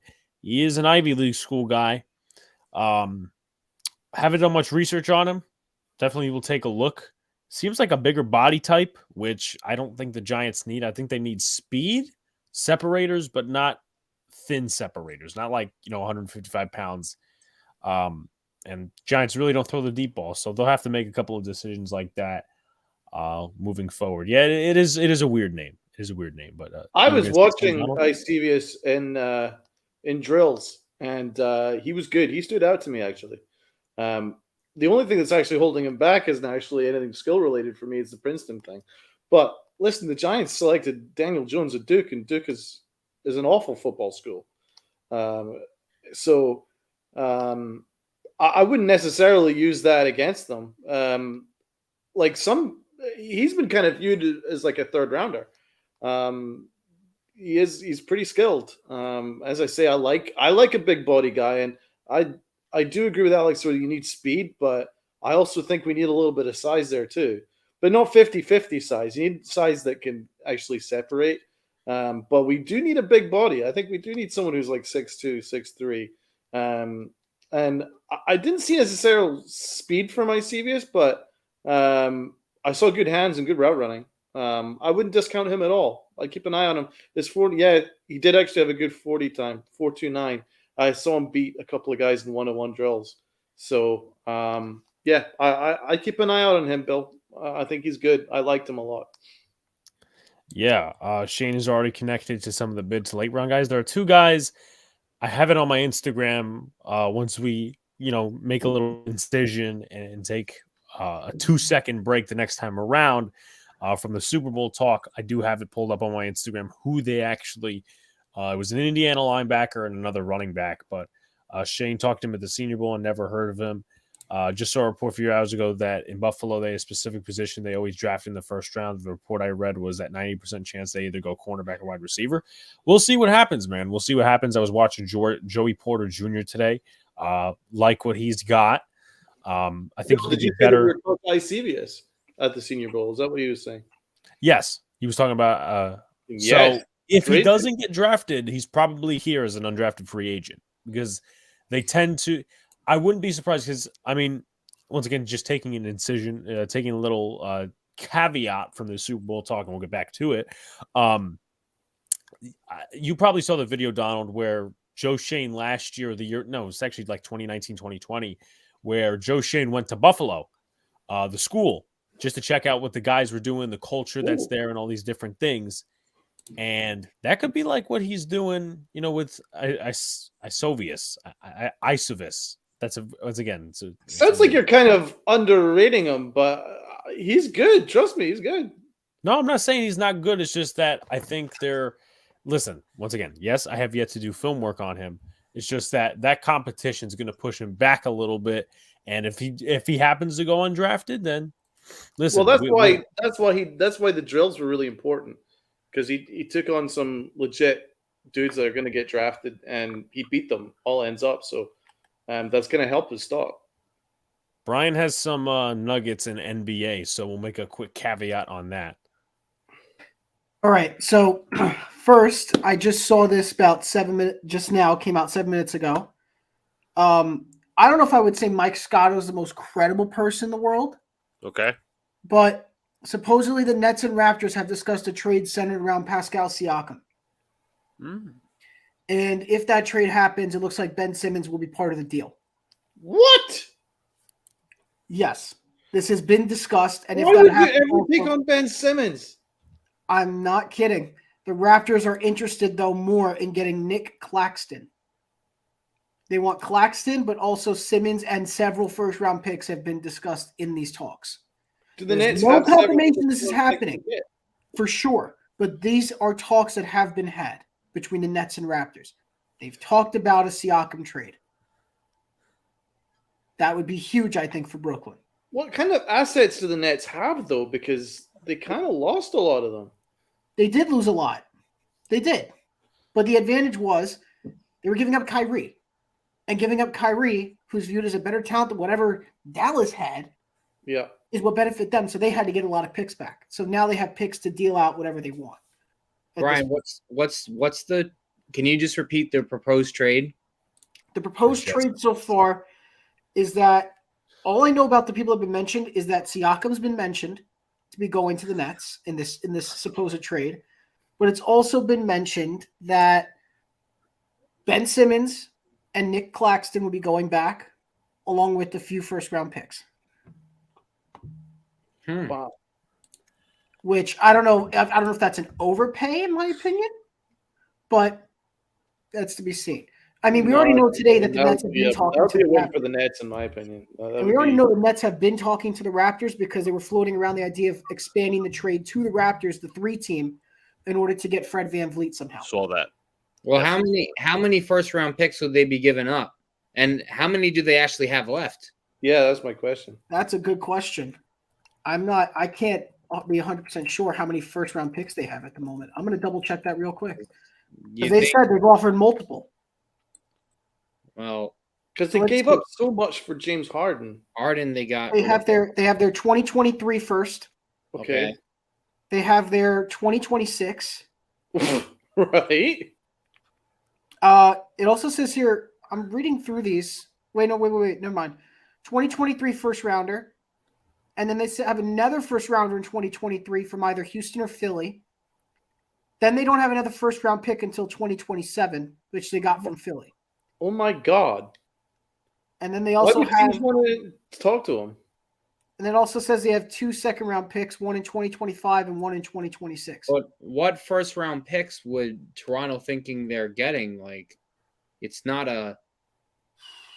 it's not like they have much to choose from. And I highly doubt that Brooklyn's first round pick this year, if they get Siakam, is going to be that valuable. So they'd have to give up one of their 2023s, and they'd have to probably give up their 2027 first at minimum. That would be a major win for Brooklyn in the deal. But the only issue is if they don't win this year or the next, as long as they have Kevin Durant, they are going to be screwed. It is going to be history repeating itself after they made the KG, Paul Pierce, and Jason Terry. It's like they never learned their lesson, but that would be interesting if that happened. Yeah, I just thought I'd bring it to your attention. I just came across it. Yeah, we should. I think we should discuss the NBA quite soon. Yeah, we will. At some point, yeah. Let's see. Bill says Yosivas just had to watch a video to get the name right. Yeah, it's going to take me a few times. Mike says, I think the Eagles will be too much for Kansas City. Refs tend to help the Chiefs. Evan says, I don't understand the perspective of people saying that we don't have our own picks. The Harden trade was dumb, but at least we got some of our picks back for that stupid trade. Evan is a Nets fan, of course. Jacob, they're different in the combine. They're different in a way. I think you get to show off a little bit more at the pro day because the pro day is exclusive, whatever the fuck the word is for the university. So Iowa State, they'll have their own pro day, and Boise State will have their own pro day. Indiana will have their own pro day. So there's that. But moving forward a little bit, Brian, real quick, if you want to touch on the tight end situation and the wide receiver situation for both squads. Well, let's talk first. The Eagles wide receiver situation should be all right. I think, again, they're obviously the stronger group entering this game. That's going to be the biggest challenge. Can the injured Snead cover either Devonta Smith or A.J. Brown? Can you really count on him? He's questionable for the match. He might not even play the Super Bowl. Obviously, he's probably going to try to tough through it, but that gives him limited capacity. So somebody has to compensate. And then the other matchup, you have Watson, right? Okay. I don't think either corner could cover these two guys. I don't think they can. I think it's a huge mismatch. They're going to get exposed all game. They're going to need a lot of safety help, which then opens up opportunities for Dallas Goedert, the secret weapon that they rarely use, but when he's used, he always is in the red zone situations. I've noticed this a lot. Goddard's one of those tight ends where, we focus around the key guys. We focus around Kelsey. We focus around Kittle. At one point, we're focusing around Darren Waller. But there's guys like Dallas Goedert who are top 10 guys that are fly under the radar that people don't take seriously that can do a lot of damage if they get more targets. A lot of guys like that. Now, compare it to the Chiefs. You have the number one tight end in the game, Travis Kelce. But what do you got after that? Like you guys have already mentioned, Juju is injured. He may not play. Kadarius Toney is injured. He may not play. What are you down to at that point? You said Valdez-Scantling, right? That was mentioned, Valdez-Scantling. Justin Watson's another name. Former Buck. I'll tell you one thing. He's one of the most injury-prone players you'll ever see in your life. And the other option is probably Sky Moore, and apparently you also have John Ross. What does that do? That leaves you very thin, which means you need to hope at least one of these guys can go.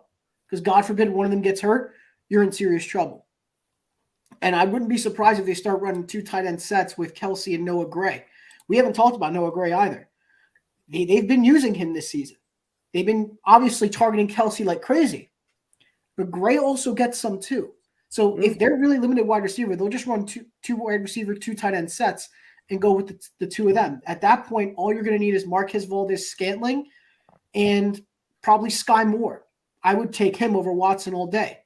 So if you have Moore in MVS with Kelsey and Gray, you should be fine. Also, if you're running plays out of the backfield with Pacheco and McKinnon, I think they'll be okay. But Eagles defense is they're too talented to blow this game.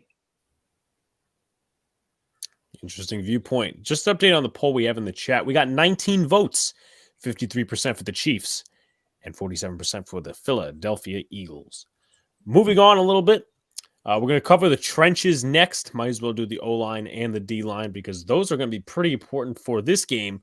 For defensive line, some names like Frank Clark for the Chiefs, Josh Sweat for the Eagles, Chris Jones for the Chiefs, a couple of the different guys. And the O-line, a lot of different guys, a lot of different talented guys for both squads. So with that being said, O-line, D-line, I'll round it back to Brian.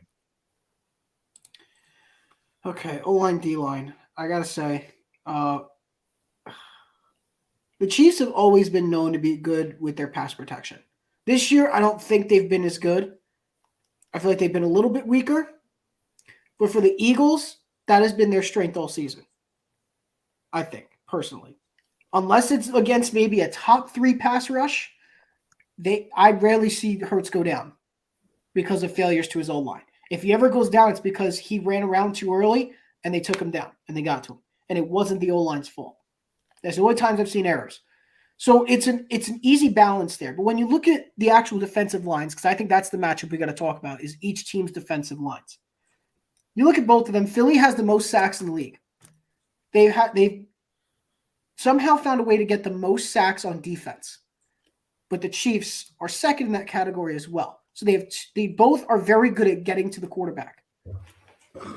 And when you talk about the rushing game, because D-line does affect the run game very much, KC allows the 8th least rushing yards per game.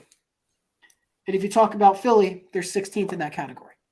So if you're talking about getting to the quarterback, they're very good at that. And when you're going up against talented O-line like the Chiefs, being number 1 in sacks is a pretty good thing. The same thing can be said for the Chiefs. Being second, very good thing when you're going up against the Eagles offensive line. So I think both quarterbacks are going to struggle because of this matchup. They're going to find creative ways to get pressure, and it's all about the way they bring the pressure. If they go up the middle, they have to roll out. If they come out from the outside, you have to step up. And either way, you put Mahomes out, there's going to be problems for Mahomes. You force Hurts out, there's going to be a problem for the defense. Just a lot of things that could happen. I think it's a very even matchup both ways. It's going to be highly competitive. You're going to see the O-line win some, and you're going to see the D-line win some. It's going to be an even balance because both offensive lines are strong and both defensive lines are strong. So it will definitely come down to, I think, which team's going to get their run game established past that D-line. Because the run game for Philly is very strong. And if the Chiefs can slow them down and slow down their run game, I think the Eagles will have a hard time. It'll be more difficult for them. So that's how I feel about the matchups. Real quickly before Luca goes, I just want to insert my thoughts on that. Some pretty good points by Brian. I didn't even know the Chiefs were second in sacks. I think there's definitely on the defensive line, there's more of a talent upside for the Eagles, whereas the Chiefs, you have Chris Jones, you have Frank Clark, who's not really a sack producer in the regular season, but in the postseason, he's actually one of the leaders. So, and then obviously you match that up against the O-lines. I think it's going to be personally a win for the Eagles in terms of the trenches. Now, obviously, they may have some struggles with the O-line handling the Chiefs' D-line, but vice versa. I think the Eagles actually win that matchup because Andrew Wiley going up against Hassan Reddick, which we'll touch on in a little bit, I think that's a talent mismatch. Absolutely. Luca. But what do you think about the rest of the line? I'm sorry to butt in, Luca. I'm sorry. What do you think about the rest of the Chiefs line, though? You got Orlando Brown on the left side. You've got Joe Thuney at the guard. You've got all-pro Creed Humphrey at center, so nobody's getting by him. I think your weakest spot's really on the right side with Trey Smith at guard. That's really the only weakness there. Can they really exploit that when they run a 3-4 system? If you get Fletcher Cox, who's at least solid, Jordan Davis, I don't know how he's been injured a lot of this year, but have him. If you have Javon Hargrave and Fletcher Cox, that balances out the double teams a little bit. So you maybe could have a one-on-one situation. And if you could not have a if you could leave Tooney with somebody and then Humphrey with Smith against either Cox or Hargrave, I think it's an easier day, in my opinion, for the Chiefs rather than the Eagles, scheming pass rush wise, but that also, leaving Andrew Wiley on an island against Hassan Reddick. Luca. I think the personnel is better for the Eagles on both the offensive and defensive line. The offensive line is more veteran.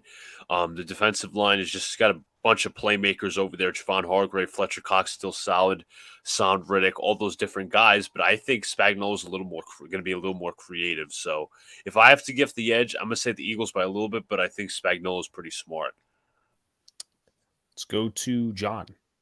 Alex, I love how you put it. The Eagles have the talent that's better, but I think that what's it called? That they're more the Chiefs are more creative. And Luca brings up Steve Spagnuolo.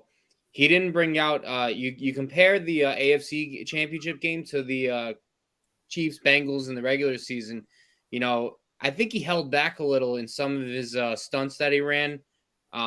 In terms of getting to the quarterback. And I don't think he's going to hold back at all now. So I think you're going to see a lot of, design plays in to try and free up a guy like Frank Clark or Chris Jones just to get a shot at Jalen Hurts, who's a very fast quarterback. So it's not going to be easy especially when you have both these offensive lines, which are really great. Brian, you mentioned probably the only weakness is on that right side with the guard spot. When you look at the Eagles O-line, I don't know if they have a weakness. If I'm being completely honest with you, if I had to pick one, it may be the left guard, but he's even kind of good. So I I don't know if you call it a weakness. In terms of who I think's got the better in the trenches, it's the Eagles because of their talent, but I do think the Chiefs are like not far off. Right. Going to Donald. This is where the game's going to be won or lost in the trenches. Battle of the trenches will decide this game. I don't think there is that much of a talent gap in D-line. In fact, there's a couple of positions in particular, like D tackle and middle linebacker, who I give the edge to the Chiefs. I think Bolton and Chris Jones have been fantastic this year. I think Karlaftis has had a good rookie year. He's had a much better rookie year than Thibodeau even. His sack total is right there. So I like the Chiefs D-line, and the Chiefs D-line has been very underrated this year. Another thing, never count out Spags. Spags masterminded the Giants Super Bowl win over the undefeated Patriots. When, if you look at on paper, it wasn't even close, but he masterminded it, man, because he made use of their assets. He made use of the fact that we had Stray, etc., and he game planned around pass rush, blitzing. He's a good creative blitzer. I love his creative blitz schemes and play calling. So I think that's something that the Eagles haven't really seen. As I said, the Eagles haven't really been challenged this year, guys. They've had kind of a cakewalk. Now, I'm not saying that they wouldn't have won most of their games anyway, but like it kind of reminds me of the Patriots, because the Patriots kind of had a very comfortable run for a long time, right through the AFC, right until maybe the AFC Championship game when they maybe play the Colts or the Chiefs or whatever. But winning their division and getting through the first round or whatever was always kind of comfortable for them because there wasn't that much depth in the AFC. And it reminds me now of the NFC with the Eagles. Like, they were just so much superior. They just kind of like waltzed right through the NFC, but they haven't really played a team like the Eagles or the Chiefs yet. They just haven't. And so I think with the creative blitz schemes, the fact there isn't that much of a deficiency in terms of the D lines. Now, in terms of the O line, that's again, it's actually pretty tight. The Chiefs O line has been solid. There's a reason why they're number one in passing yards, and it isn't all because of Mahomes, because obviously they must have created some decent time to allow Mahomes to do his thing. So I think it's a team sport, so they obviously deserve some credit for that. And as for the Eagles O-line, it's the best O-line in the league. I mean, literally, it's like a force field. It's like the fucking Great Wall of China. So, like, as I say, the Eagles just don't have a weakness. But in this particular area, I think it's pretty damn close. And it's like 1A and 1B, in my opinion. I think experience is a weakness. Kind of as you mentioned with the whole facing competitive teams, and yeah, that's just like the best. I mean, if they face the four, and we're just being transparent as I pull this up. But one more time for the fans to look at. But being completely transparent, Brock Purdy got hurt in the 49er game, so there's that, and then you have, they faced the Vikings, who are above average, but they were kind of reconstructing a little bit. I wouldn't say rebuilding, reconstructing. I mean, we beat the Vikings, so I mean that kind of shows, the type of team they were. But moving forward with our preview, and they played us, and we were a smoke and mirrors team. Let's be fair. And we were smoke and mirrors rebuilding. Never thought about the Eagles' schedule, but just looked it up. Yeah, they bit of a cakewalk a little bit, and that's a bit of a shocker because, well, I mean, they were second place last year, so I mean, teams actually got weak in the NFC, to be fair. But moving forward with our preview, we could probably end up with at least this section before we move on to the final section ish.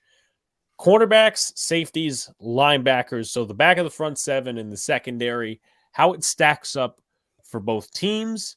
Obviously, some names to know are James Bradbury, Darius Slay, Nick Bolton at the linebacker spot. CJ Gardner-Johnson is another name to know. I'll start with Donald on that note. All right, so just before we go back into that, let's look at some of the opposition they played. Jags, the Cardinals, the Steelers, who are kind of rebuilding, the Commandos, the Packers, who are a mess, the Titans are a mess, Giants, the Bears, the 3-14 Bears, the Saints, and then, of course, their fourth choice quarterback, 49ers. I mean, they've not been tested. They haven't been tested at all. I think that is something that has not been mentioned enough. As I say, when I referred to it was kind of similar to the Patriots. Remember, the Patriots kind of struggled in some of the Super Bowls. Like, they lucked out to win some of them. The Rams won specifically recently? Yeah. And a lot of it is because they hadn't been challenged up until they get to a Super Bowl. And they're like, oh, shit, this one's actually a legit team. And so I wouldn't be surprised, man. Like, that little bit of talent gap that they've kind of strolled through, I think it's going to cause them some surprise. Now, Alex, could you repeat that question? Sure. At least you went on to a different question, didn't zone out like some members of the panel. But anyway, the question was thoughts on cornerbacks, linebackers, safety. So back end of the front seven, and then the secondary for both sides, how it matches up. Well, as I say, I really like McDuffie. I really like the Chiefs draft, man. McDuffie was an absolute steal. I like him. I like Snead. And as I say, I think Bolton's one of the best inside linebackers in the NFL. I think he's just been phenomenal these last year or two, in particular. So I like that matchup for them. As for the Eagles, it's just all about Gardner-Johnson for me. Although Bradbury, no one gets past Bradbury. He's just a lockdown man corner. He was amazing as a Giant, and he's just been just as good for the Eagles. He's been terrific. And Gardner-Johnson's probably definitely one of the elite safeties in the league, and they're going to have to figure out a way of staying away from his side. Then there's Slay, who again is one of the elite corners in the league as well. So, I mean, on paper, I would say the secondary is a massive advantage for the Eagles. But the Chiefs, I like the Chiefs linebackers. I wouldn't be surprised if they cause some problems. But again, the edge goes to the Eagles in that respect as well, because literally, as I say, on paper, the Eagles don't really have a weakness apart from Mahomes and Hurts. John. I'll start off with the Philadelphia Eagles. And you know, when you have guys that can lock down in man coverage, it really does make the job for everyone else in that front seven a lot easier. In terms of, you know, doing your job and, you know, giving them extra time to get to the quarterback, and, you know, giving you know, an extra second or two, you know, to set up, because, you know, it's hard to find one cover guy that can lock down a lot of receivers, but to find multiple is incredible. And like I said, Bradbury, Gardner-Johnson, and Darius Slay have been extremely solid and just a stud-loaded secondary. But then they got depth too. And you look at, you know, some guys that are just veterans on this team. Avonte Maddox, you know, another solid guy. You look at a guy like Kayvon Wallace, really solid guy, coming over from Buffalo. You know, guys that just can be trusted in all situations. You're thinking of Levi Wallace, but I'll let you Sorry. You're right. I knew it as soon as I said it. I'm like, wait, that didn't sound right. But no, Kayvon Wallace is a good player too. And then you look at the Chiefs side. Like I said earlier, a lot of young and fast talent. Trent McDuffie, as Donald mentioned, I like Jalen Watson a lot. Yep. You know, we'll see what L'Jarius Sneed, if he's healthy or not. You got Thornhill in that secondary, so It's going to be very interesting. Very interested to see the linebackers. I like Nick Bolton a lot. I think he's one of those guys that he's always around the ball, always making a play. But the other linebackers is going to be interesting to see if they can help out in coverage, like a Willie Gay. I know they got Carlos Dunlap now, so maybe he could help in pass rush. He's not more known as a cover guy, but we'll see. In terms of the edge, I think just because it's so loaded for the Eagles in that secondary, I'm going to give them the edge in this one. Luca. Yeah, for the linebacking core, I'm gonna give the Eagles the edge. I like TJ Edwards, I like Kazir White. Hassan Riddick is technically listed as a linebacker, so I'll give him the edge there. I do like Nick Bolton, though. I think Willie Gay's all right. For the secondary, I think the Chiefs have some young depth and some young potential, although I don't think I don't think it's better than the Eagles. You obviously got Chauncey Gardner-Johnson, CJ Gardner-Johnson, Kevon Wallace. You got James Bradbury, who's been very good, still remains good, and Darius Slay. So I think it's one of those positions for me where I say the Eagles have the star most potential, but I think the Chiefs might be a little deeper with their young core of talent. Brian. I think, sorry guys, I'm really into this Nets game right now. It's coming down to the wire. What's the score? Right now, I'm more interested in the fact that Cam Thomas has back-to-back 40-plus games. Oh, are you kidding me? Back-to-back. It's unbelievable. Unfortunately, they're going to lose this game. Georgia's at the line. They're up. Clippers are up by 7, now 8. It looks like this one's done. 34 seconds left. But something to note. I'm sorry, I got distracted by that. But in terms of defensive backs, like you guys were talking about, the big question for the Chiefs coming to this game is Willie Gay. Willie Gay is questionable to come and play, which if he can't play, their next guy up is Darius Harris. Oh. Which would not be what you want. Injuries. Wow. You don't want that because you're going to be very thin at the linebacker group. That's their thinnest group to be in. And he's big because he's a big part of that pass rush, and he's a good coverage linebacker. Yeah, I like him. But why are they so hurt? What the hell? I don't know. But I'll tell you, the defensive backs for the Chiefs are very deep as well. If we look at the actual backs, Trent McDuffie, Snead, Justin Reed, Juan Thornhill, their backups, you got like Deion Bush, Brian Cook, Jalen Watson, Josh Williams. These are no sleeper guys. These are guys that can do the work. And, when they get hot, they get hot. But if you talk about Philly, though, Philly's issue is their front seven is very good at creating pressure and stopping the run. That's something they can do. Something they can really do. You guys already talked about defensive line, Graham, Cox, Hargrave, Sweat. But let's also talk about White, TJ Edwards, Hassan Reddick, Nakobe Dean is one of the backup middle linebackers. He's been using a lot of packages. He's fast. I love Nakobe Dean coming out of the draft. And you guys forgot about a couple backup tackles that they have there. They're very deep at the tackle spot. If Cox and Hargrave aren't on the field, you've got the rookie Jordan Davis or Linval Joseph or Ndamukong Suh. Clarkson? What? Did somebody just say Clarkson? Sue, he said. I said fuck Sue. Where'd you get Clarkson from? I don't know. I don't know why. My ears, I did not hear that right.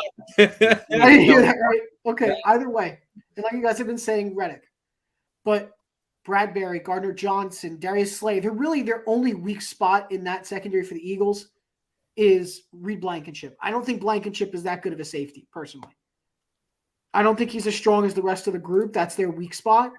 And their backups, Kayvon Wallace, like you guys already talked about.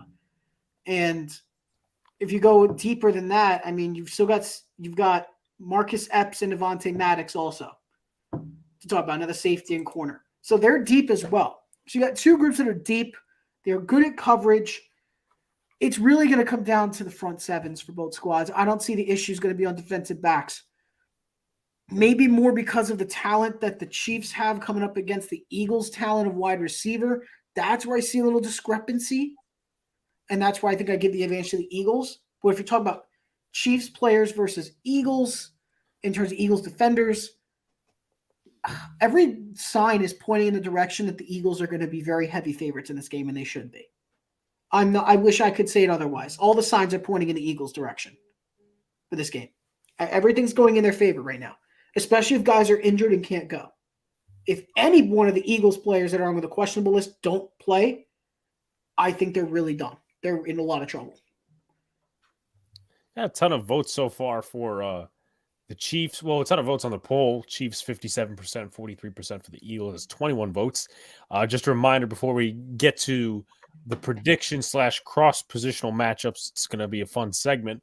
And then obviously we'll continue afterwards with whatever we're going to do next.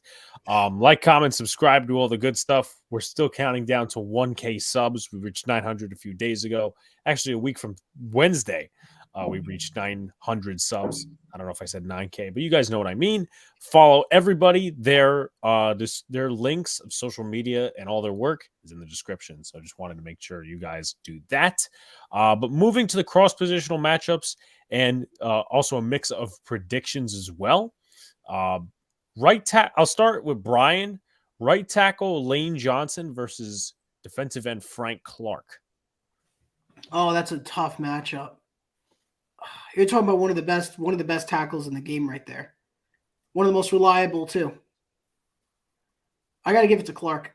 I think Clark's been having a good year under the radar. If he creates some real pressure, if you double team Johnson at some point, mix it up maybe with Derek and Nadi in there. It's the backup tackle. Or I like Nadi. If you combine that effort and make a double team on Johnson, I think they'll win every time. But Clark himself, that's a 50-50.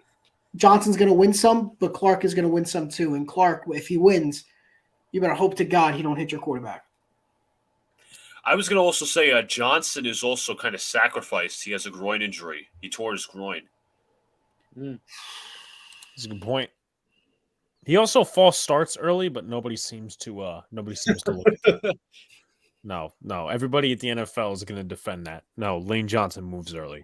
But to be fair, if you look at every, and this is something I've started noticing when you start rewatching games, rewatch the highlights and watch the offensive lines every time.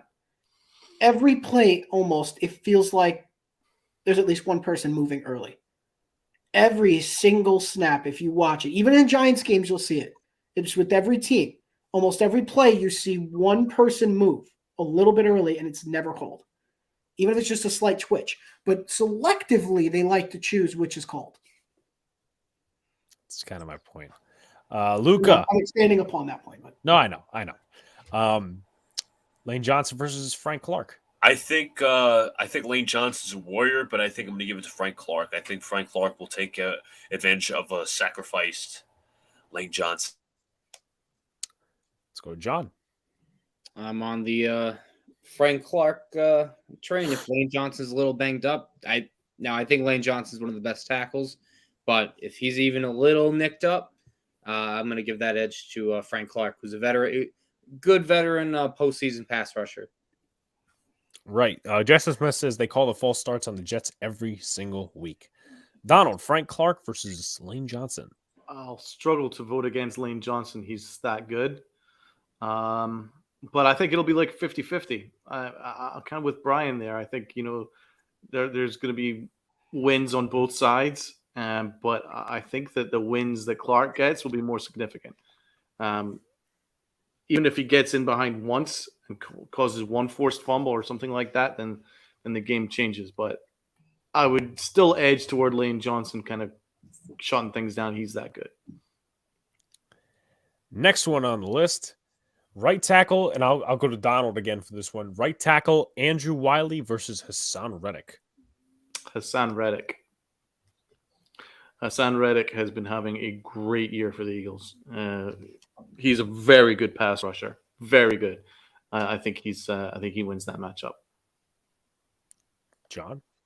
Hassan Reddick by a mile. It's almost laughable that this guy was like, I said it it was like a show or two shows ago that Reddick was like, when he was on the market, like nobody like was even considering giving him like, a first look at, and he kind of dropped to like the mid-tier free agent list. And this dude has been one of the best pass rushers in football. Mm-hmm. And the Eagles really found a gem here. So Hassan Reddick by a mile. Unfortunately, he made his bread against the Giants in 2020, but Mhm. I'll leave that for another day. Luca Hassan Reddick versus Hassan Reddick by a mile, and I think some people also consider him a Defensive Player of the Year candidate. Yeah. Okay, he's yeah, that's freaking definitely awesome. consideration. Brian, Reddick versus Wiley. Reddick, no debate. All right, Nimmer, I'll get to your question in just a second. Orlando Brown versus Josh Sweat. I'll start with Brian. You This said one's a little bit Orlando more Brown, contested. Josh Sweat. Orlando Brown versus Josh Sweat. I got to take Orlando. I think Orlando will win more of the matchups. You know, there's going to be a few I see where I think Sweat will get by because, you know, I think he's got some real talent on his hands. And, you know, I've watched his tape. He's got a really good motor in the sense like if he makes contact at the point of engagement, I could totally see him wearing down the offensive lineman time after time. But I don't know if it's good enough to overcome the veteran, I think the best way to put it is veteran Pro Bowl experience that Orlando Brown has. I think he's going to manage him well. There's going to be a couple times you see Sweat wins, but nothing that makes it super impactful. So I take Orlando. Luca? I'm taking Orlando Brown. John? Orlando Brown is a freak of nature. And I don't think people realized how big he is, but he is one of the biggest offensive tackles in the league. And when the Chiefs acquired him, you know, they really solidified that tackle spot. And I think he's going to take care of Josh Sweat, who I don't think is a bad player or pass rusher at all. I just think he just doesn't have the strength that could match up against Brown. I might actually, I'm going to get to Donald in just a second. I might actually go Josh Sweat here because he had a couple of nice reps against Andrew Thomas, which shows he could battle against the best. But Donald, is it Josh Sweat or is it Orlando Brown? Yeah, don't sleep on Josh Sweat. He's good. But I think Orlando Brown is one of the underrated left tackles in the game. I think he's very, very good. So give me Orlando Brown. Right. Moving forward, let's go with another exciting one. Jason Kelsey and Isaac Sumalo versus Chris Jones. I'll start with Donald. Chris motherfucker Jones all day long and twice on Sundays. Brian, just so I could repeat this out loud, I thought you meant the Carolina Panthers, but all right. Anyway, John, are you taking Chris Jones or Isaac Sumalo and Jason Kelsey? I would. That's really tough because I do like Chris Jones, but I'm going to give the edge to the Eagles here just because I think Jason Kelsey is probably like, if not the best center in the league, if like a top 2 or 3. He's one of the bigger reasons why their run game is so effective in that interior. So it's going to be real close, but I'm going to edge towards the Eagles. All right, Luca? I think this is an incredible matchup. It's like I want to say 50-50, but I obviously have to come to a decision. I think with him being the only weapon on the interior defensive line for the most part, like the biggest guy to fear, I think they'll double team him often. And I'm going to give the edge to the Eagles. Brian?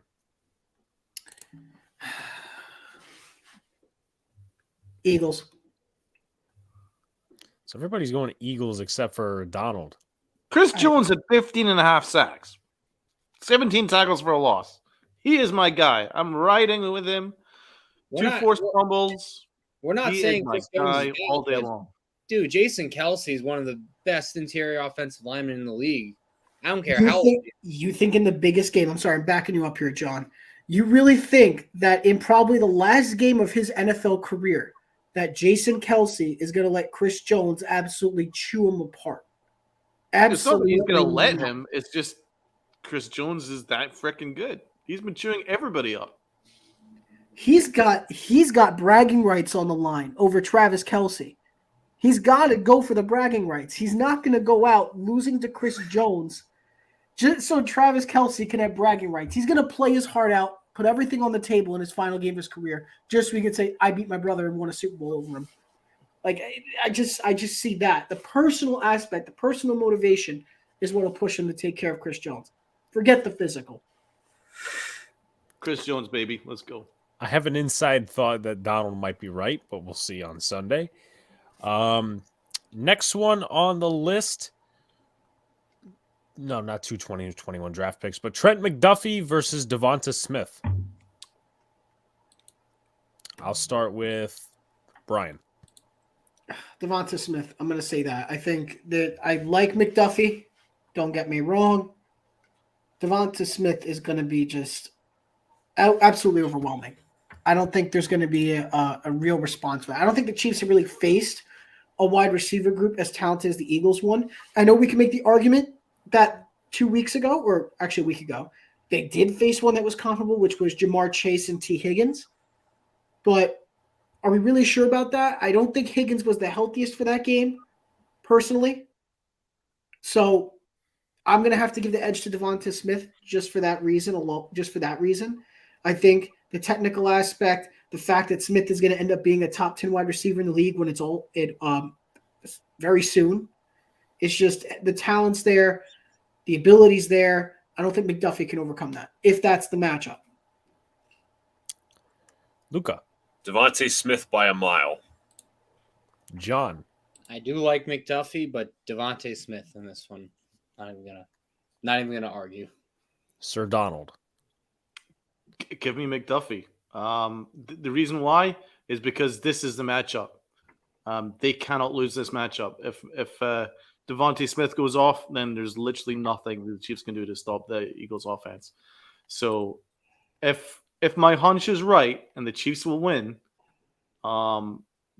then they will have to close Devontae Smith down to some extent, and I trust McDuffie to do so. Okay. And then the last one, which is a highly contestable one, like one of the ones we had before. And I'll start with Donald on this one. James Bradbury versus Travis Kelce. And if it's not Bradbury, CJ Gardner-Johnson. Oh, my God. You really changed like my viewpoint when you remind me of what Bradbury did to Kelce. But I'm going to go Kelce because Kelce's not really ever been stopped. And the thing is, even if they double Kelce, which they will, it will open up one-on-ones. And I like that matchup for the Chiefs too, because we saw that in the last game against the Bengals. There was a couple of instances where they double teamed Kelce, and Mahomes was like, right, well, I'll just go downfield, and that was the throw to Kadarius Toney, which should have been a touchdown or dropped or whatever way. It should have been a touchdown because it was a perfect throw, and that was just on a one-to-one matchup, which I kind of like the Chiefs receivers to gain some separation. So I also think that Kelce is, he's probably the GOAT of tight ends, along with Shannon Sharp and Gronkowski. So he's going to want to go off. I think he will go off. Yeah, as you say, he's also going up against his brother. He wants to win bragging rights over his brother. He is the better brother. And I just think that they have this telepathic sense of Kelce finding a way to get open at the biggest moments. And let's remember the instance against the Bills when they had 16 seconds to score to save their playoff hopes last year. And Kelce just knew intrinsically what route to run, how to get himself open, how to get himself downfield, all because of his amazing relationship with Patrick Mahomes. So long story short, give me Kelce. He will win. One thing I'll say before I get to Angry John, I'm surprised Angry John doesn't have his hockey background tonight. Some usually has, but the number he's one. got the hat. There you go. He's got the hat and he's got the poster in the back. But James Bradbury or CJ Gardner-Johnson versus Travis Kelce, John. I'm gonna go with Travis Kelce here. I think this is probably gonna be as tough as a double team as you can ask for one man to do. But like Donald said, Kelce can find a way to get open, but he's also really good at yards after the catch, which is not really talked about with him. And it's because he's so big, but it's not that he moves so big. He is big, but he also like moves very quickly out there. So it's not like he's the kind of guy that could turn like a 2-yard gain into like a 10-yard gain into something like that. And I think Kelce's might be going down as one of the best tight ends to ever do it. But it's not going to be easy because he's going to command a lot of attention, and they're going to double him all night. But I think he'll find a way to get open. Luca. I'm going to sign with the board. I'm going to say Kelce. All right, Brian. I feel like it's Kelce. I know there's a lot of talent on the Eagles side, but nobody's been able to figure out Kelce this season at all and how to cover him. I think it's just too much of an advantage. Mahomes will always find a way to get it to Travis. It's just what they do. Travis is going to win the matchups. All right. Into the fun prediction time to end the final stage of Super Bowl predictions and previews. There's a couple of funny questions in this one I kind of thought of at the last minute, but we'll start on a more serious note. QB passing yards. How much for each quarterback, estimate-wise, and who has more? I'll start with Brian. Damn. I know you're going to hate me. Oh, no. What do you think I'm going to say? You're going to say the Eagles. You're going to say Jalen Hurts. No, I'm going to say Let's get this shit written down. Let's bring back the super pad. The notebook. Let's do it. The famous notepad. One last time. So we got to pick Eagles or Chiefs here. I think it's all trending in the direction we know what's going for me. It's kind of obvious at this point. Oh, no. He's getting something. No. Bad take, Brian. Oh, no. Oh, no. What is it? Look at the Oh, screen. my God. Wow, he did it. You know what? I'm not even shocked that he did it. Listen, I had a feeling we are going to do a prediction on this show. And it was kind of obvious where I had to go with this. It's too much. I can't go against it. Look, Donald had to turn his screen off. He can't take it. Look, I know you guys hate the Eagles with a passion, but it's kind of obvious at this point. Brian, There's so much of a talent mismatch between the Eagles and the Chiefs. I mean, to stick around here and say that the Chiefs are going to win. So give me Philly. Philly winning by 10. Him off if I right do a now. prediction, Get him off. I'd say You're 30 to such a 21. bandwagon joke. What are you wearing a fucking Eagles hat for? You're a Buccaneers fan. Or you're whatever fan. I don't even know what fan you are. Wait, what hat did you just put back on? For? Is that Charlotte Hornets? I can't miss it. I get it. What the fuck is that? Charlotte Hornets.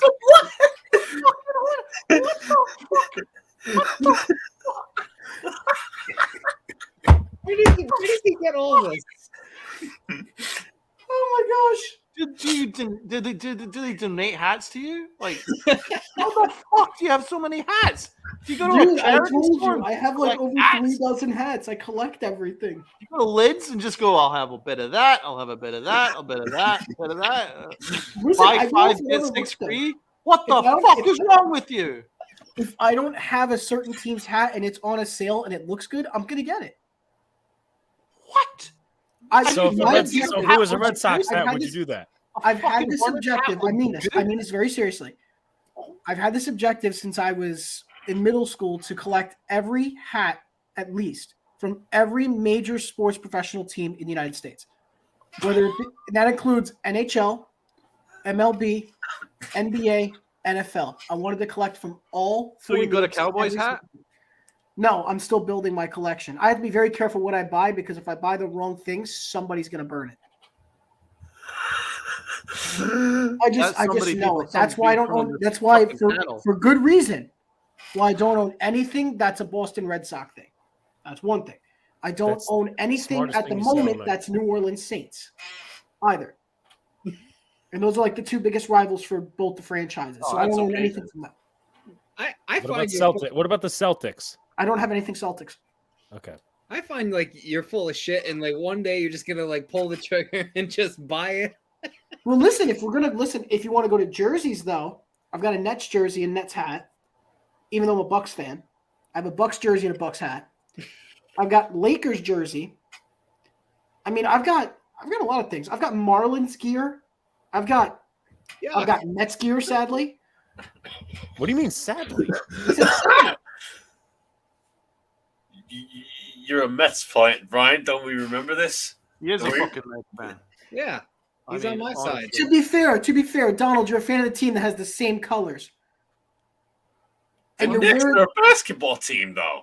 No, but I'm saying like you got it. Oh my God, nobody gets it. I know they're the same colors. Nobody gets it because we're not bandwagon fucks like you. I'm a bandwagon. I'm collecting stuff. I've explained this. Literally fucking Hornets hats and fucking Eagles hats and I'll tell fucking you. everybody hats. I'll tell you one thing. The bad takes didn't zone out tonight. All right, only Brian did. Dude, how is it possible that you find new ways to piss me off? It's amazing. I knew That's right. Wait, that's right. Creative. Donald didn't see the stream when I pulled out all the hats. He didn't No, see this that is one. news to me, man. I mean, I knew you were a bandwagon fan, but I didn't think this to the level where you literally collect every fucking team in America. Dude, I just wanted to. I thought it'd be fun. Next, He has he's a gonna Kenny own. Galladay jersey. Next, he's gonna own every European soccer hat ever. No. Tottenham, Arsenal, All Chelsea. the closest you'll ever get for me is I've got Orlando City gear for Major League Soccer, and I've got Manchester United for the Premier League. Holy shit balls. But I do have an overwhelming amount of Yankee gear. I will say that. Oh, Overwhelming. that's okay then. Listen, you're not everything you see behind me, you have no idea how far these collections go, how far it goes, especially for Yankee stuff. It's unbelievable. Wow. Okay. We do. Brian finds new ways to surprise us every show. Every show. It's a fucking gift. Is the way it is. But you said the Eagles will have more passing yards, and what's the quantity? Oh, I said more passing yards? I did say that. Oh, shit, okay. I don't remember what I even said. We got off track with the whole hats thing and Donald having an aneurysm. So, I would say Eagles are going to have more yards. I'll say, in terms of passing yards, I'd say probably Jalen Hurts goes over 300. But I said Eagles are going to win this by 10. I'm going to say 30. Actually, no, maybe not 10. 30-21. Well, trust me, the score predictions will be at the end and over unders. But Oh wow, Jacob is pissed. Jacob is pissed. He said he's not allowed anymore. How in the world am I a bandwagon? I Jacob, man, we're on the right wavelength. Okay, so Mr. Bad Takes, you've got 300 yards for Hurts. How many have you got for Mahomes? Passing? I'll say 260. Okay. Let's go with a really random number, 260. All right. For Pat, okay. And is that just passing or all It's just purpose passing. for Hurts? That's just passing. Just passing. Okay. Luca. And okay, and then you've got 30-21 to the Eagles, who you root for now. Okay. Right. Luca. I'm gonna go for the Eagles. Jalen Hurts. I'm gonna give him 265 yards. I think he's gonna have the more impact yards in the ground game. And then the Chiefs, I'm gonna give it to Mahomes, 315 yards in the passing game because Mahomes can pass. All right. I'm guessing John's celebrating a Rangers victory, so he might as well. Overtime winner, baby. Let's go. Should I pull out some Rangers gear for that? Oh my God. No, I don't accept you as a Ranger. You have a 320 for Pat, right, Luca? 315. Oh, 315. Okay. I don't accept Brian as that fan. No way. Well, I mean, well, He won't because of. All right, because of- update. Injury update for the Super Bowl. Kadarius Toney says he will suit up for the Chiefs on Sunday. wow.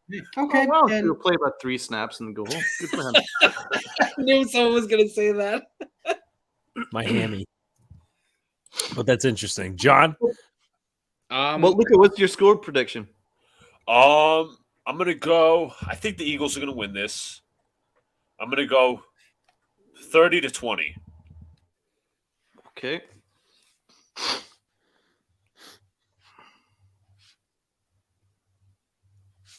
Okay. Next up, John. All right, for passing yards, I'm gonna say that Mahomes gets 330. I'm gonna go that high. And then Hurts, I'll say he gets 190 for passing yards. In terms of the score, first off, I think this team will win. If you guys, Chiefs. there you go, you got it right. The Chiefs, and I'll give a final score prediction of, I'll say they'll win this game 27-20. Okay. I like the thought of that. That's my guy, John. Okay. Alex. Give me Hurts for 267 passing. Give me Mahomes for 277 passing. And unfortunately, give me an Eagles victory 33-27. And then it's up to you, Donald. And then I have some funny questions. Well, interestingly, you say 33-27 Eagles. I've got 33-27 to the Chiefs. Chiefs. And then passing numbers. Now, passing yards. It's going to be an even 200 for Hurts. It's going to be mostly dominated on the ground for me, for Hurts. So give me 205 for Hurts. And it's going to be the passing game. It's going to be a lot of Pat. So give me 378 Okay. for Pat. They have to win. And the only way they're going to do it is by passing the fuck out of it. So give me Pat. 378. All right. 33-27 to the Chiefs. All right. Hopefully it happens. Next one, fun one. You guys can all relate to this. Maybe. Over under. 300,000 people call out sick and make a cop-out for work because they are too drunk and hungover from this occasion. Over under. I'll take the over. Now, this is a stat that's not usually recorded, so... I was gonna ask, is there like an average number to this, or like, is there some statistics First here? of all, what the hell's the question? The question is, over under 300,000 people call out sick and make a cop-out for work because they are too drunk. Oh, and Jacob hungover. says it's President's Day. Oh, so a holiday anyway. So No, it's actually the That's next just an week, I excuse think. to get drunk Is it? because you don't have to work the next day. So a calendar check. All right, well, here's the interesting thing. I have a class Monday morning, so will I be part of President's Day is the 20th. Okay, Oh. so over or under this? 300,000 people. You know what? In the spirit of America, because I know they love to drink and they love their football, I'm going to say over. Because I Okay. truly believe in their values. me too. Brian? I'm gonna say 300,000 is a lot, so I'm gonna go under, not by much though. Okay. Luca? Is it possible there's a push option? Push. Of course I'd say that. Try to complicate it somehow. All right, I'll go So on. exactly 300,000 people are going to call out of work. Yes. You know what? I'm gonna take the push. Luca's got the 299,000. 299,999. Yep. Unbelievable. Got the push. All right. Next one. Give me the over. I believe in the religion of football. That is Yes. America's religion. Is my religion, and we will all have our. Jacob says, Luca, religious that's such a experience. cop out. I agree. It That has is to a be cop-out. funny. Shouts to Almighty. Almighty. 1.142 billion wings were consumed for last year's Super Bowl. Over or under consumed wings this year? And if you want, you can make a prediction too, numerical wise. I'm gonna go under. I feel like that's a stat where I'm going to go under, especially because I'm going to not have any wings myself this year. And so, I'm not going to have, I won't be as That's right. You're on a diet. Oh, diet, but, trying Super to Bowl Sunday, there's no such thing as a diet. listen. I will try and eat best I can, but I will not be part of that statistic. All right. I'll be part of the stats I want to be. Maybe I'll be part of the other one. Or, mind you, you could do, if you really want to stay the healthy route, just do plain. You could just do plain chicken wings, and I think buffalo sauce is actually one of the healthier sauces you could have on a diet. I've read that somewhere. All right. Well, So you could do buffalo wings, just not excessive amount. I'm going to food look for at thought, literally. Literally food for thought. Right. We'll be touching on the NBA trade deadline after we get through this prediction fun subject. All right. Back to a little bit of seriousness. Does Miles Sanders have more rushing yards, or does Isaiah Pacheco have more receiving yards? Hey, wait! I thought you were going to ask me what the over. How do you leave him out, Alex? Yeah, Hold on, I got to do this to myself. You suck. Yeah, see, he ejected himself. Now he's back. Yeah, I guess fuck Donald, right, Alex? Yeah, fuck me, right? Fuck me, right? Donald, you over or under? Under. Okay. Because it's fucking Philly, man. First of all, they'll be consuming their cheesesteaks and That's to be true. honest, if it ain't cheesesteaks, then they'll just be drinking just beer. Straight up beer in a tank top. In a Philadelphia Eagle tank top, just drinking beer all day in a shitty bar where they can't afford wings. So they Like Brian. it's fucking Philly. It's dirty. It's disgusting. And they will just be living in their own filth, drinking beer and eating cheesesteaks. So there will not be that much wings consumed. All right. Yes, Jacob, that is true. I'm on fire today. You are. Trust me.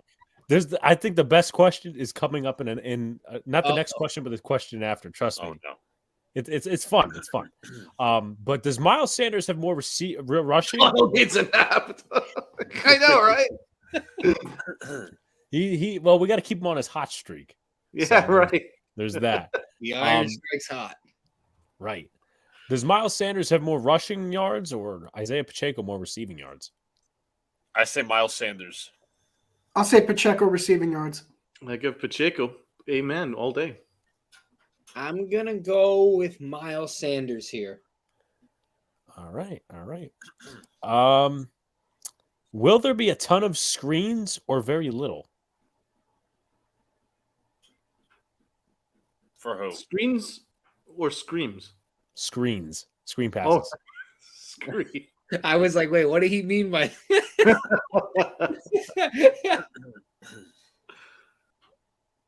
Screen passes. I'm gonna say no, not a lot. Okay. Maybe for the Chiefs, but I'll say yes. I'll say yes. I say no. Brian? I'll say yes. Okay. Donald? Yeah, screens win. All right. Here's my favorite question. Here we go. If anyone comes the least closest to having any predictions correct, why is it Brian?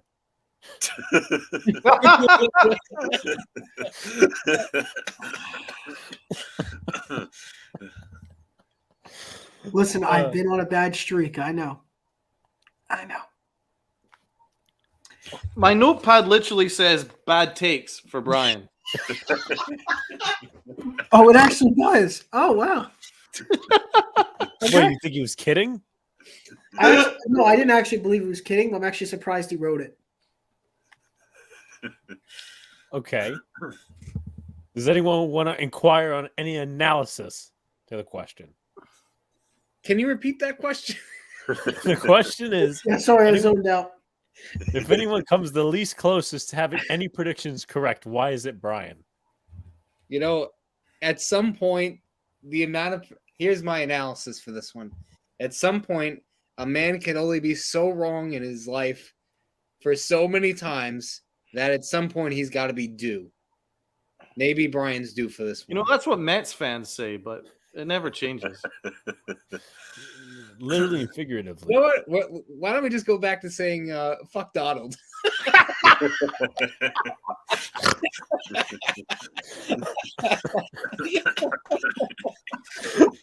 Oh my gosh. You're just disappointed you didn't think of it first. Yeah, you're a good point. All right, we'll go with three more, and then we'll shift gears. Let's see. Who has more receiving yards, Travis Kelce or AJ Brown? Travis Kelce. Kelsey. Donald's on the Kelce train. Big I don't T. see a world where he doesn't go over 100 yards. I don't see it. Really? He has to get 100 yards. He has to. I think so too. All right. Which side has more sacks? Eagles. Eagles. It's tough. It's a tough one. Give me the Chiefs. Yeah, I'm gonna go Chiefs too. I'll say the Chiefs. Everyone, this is history. Brian and Donald agree on something. I No, think it's it's not by because much Mahomes though. It's probably gonna be avoids about sacks one really sack or well. half a sack. They'll get higher. It's just Mahomes is really good at avoiding sacks. He tends to avoid sacks pretty well. And Jalen Hurts, I mean, he's not that great when he's under pressure. So I think that's it's an underrated point. And that's the thing though, because like we were saying earlier, Jalen Hurts, some of his sacks come when he runs in the wrong direction or runs too soon, and they just swarm him. So that's why I think the Chiefs might have the edge there. Hold up. Jacob's comment. Next time I hit the casino, I won't be bringing Brian with me.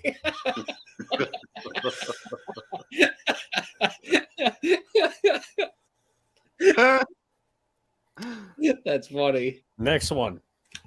Who gets the first turnover? How many turnovers are committed? First turnover will be the Eagles. They'll get the turnover. Okay. I'll say the Chiefs. Are you talking forcing or like Wait. creating, or like they have the turnover? As in, like, they pick a ball off or they force a fumble. Oh, Eagles. Oh. Yeah, Eagles. I'll say the Eagles. Yeah, I thought you meant like who committed it. Donald? Yeah, it's the Eagles, unfortunately. Okay. All right. Hopefully it doesn't turn the game too much. Final question. If the Eagles lose, do they collapse? A lot of free agents next year. Not a lot of cap room. They have sustainable drafts, but they could collapse. Yes. They will not. I don't want to say they'll be like garbage, but they won't be as good. I don't think they'll completely bottom out.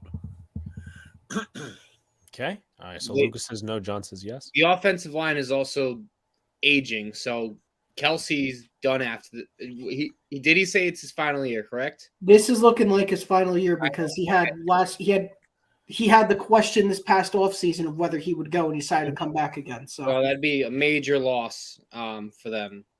But again, how many? Like, there's a shit ton of free agents. So, Brian,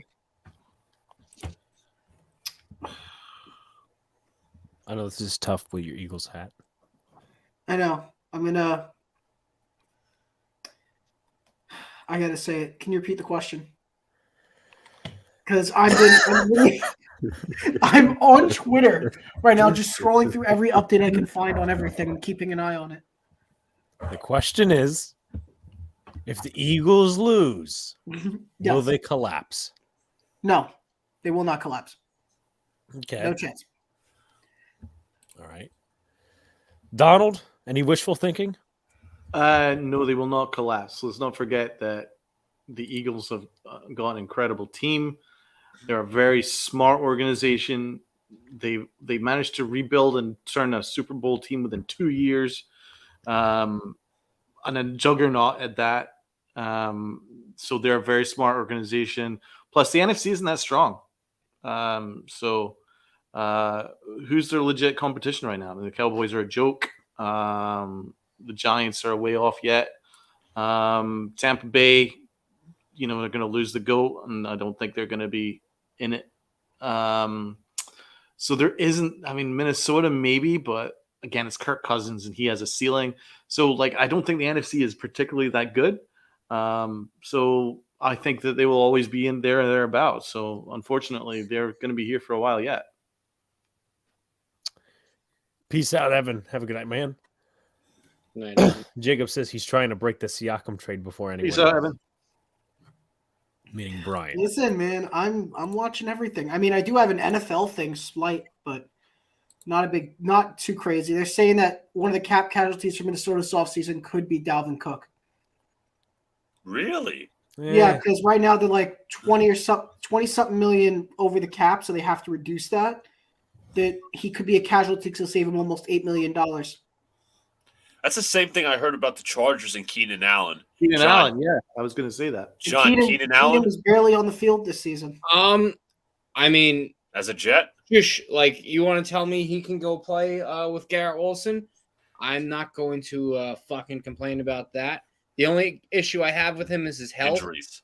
But other than that, he wants to play on my team. Hey, I'll be fucking helping Corey Davis move, okay? So you best believe it. I'll get the moving van. I thought I also heard Khalil Mack is a part of the conversation. Yeah, I heard that too. And Gerald Everett.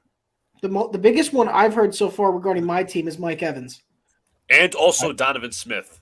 Donovan Smith is good as going. I knew that was coming. I've been waiting for this day. I've been praying on this day. Do you think Evans is going to be a free agent? Not free agent. They're not going to release him. I think it's more likely they pull off a trade. Which, if I could tell you who the top trade target is, you're not going to like it, probably, but who knows? It's going to be the Eagles, isn't it? No, the Giants. I think the Giants would be the team that could go after him and afford him. Yeah, I would love Evans. Because right now he's making, I think, just under $20 million. So that's not terrible. It's better than going with Godwin, who's got well over $20 million per year, and he's their top target and younger target with the Bucs. So they're saying if they make a trade of some sort, it could save them a good over $10 million. They make the trade, but it's weird because it's your all-time leading receiver in the franchise's history.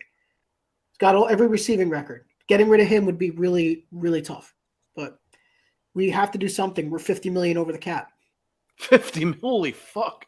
I'm not kidding. We got the second lowest cap in the league. Second lowest. The only one that's lower than us is the Saints. Bill says Keenan will cost too much and we'd be in another Galladay-sized cap problem. Jacob says Evans is what, 30? Ooh, Jacob actually raised a good question here. He said, Brian, you think Tampa drafts a quarterback or stays with Trask? I think not drafting. I think they're going to sign a quarterback more than likely because the only QB they have on roster is Kyle Trask. If they want to rebuild this year, if they rebuild or choose to go sign a quarterback to compete with Trask for the job, it'll likely be somebody, for being realistic, Derek Carr or Baker Mayfield. That's what I think the two options are right now. Because if you go and get Sam Darnold, I'm jumping off a bridge. If you go get Gardner Minshew, I'm not going to be mad at it, but I know we're going to not be good. So, honestly, I'm in this realm of I want to see the kid try. I want to see the kid get an opportunity. He sat behind Brady for 2 years, behind Blaine Gabbert for 2 years. He's learned a lot from a lot of veterans from the GOAT perspective and from a former number 1 overall pick perspective. Well, Brian, you just laid out the answer right there. What are you talking about? The man, the myth, the legend, Blaine Gabbert. No, he's not on roster. He's a free agent. There's your answer. Go get him. But listen, regardless, I just think Kyle Trask should start, see what he's got. We spent a second-round pick on him. We deserve to see what he looks like. And if he's good, he's good. We got a future star. If he's not good, great. We'll go get Caleb Williams in 2024. In fairness, as a Gators fan, I really did like Kyle Trask, but I think he's more of a system guy. You think so? I think he's got a limited ceiling. He's not the best out of the pocket. But he surprised a lot of people in his senior year because he was kind of forgotten about. Then he had a really good senior year and had a really good year for the Gators. So he's not a terrible quarterback. He's been well coached, but I think he's got a limited ceiling. But certainly not any worse than Blaine Gabbert or whatever. Yeah, absolutely. I just think it's nice. I want to see what he's got, just because we spent a high pick on him. We deserve to see it. It's like, for example, if the Jets picked Zach Wilson and he didn't start for the first 2 years, you'd want to see what Zach Wilson looked like, right?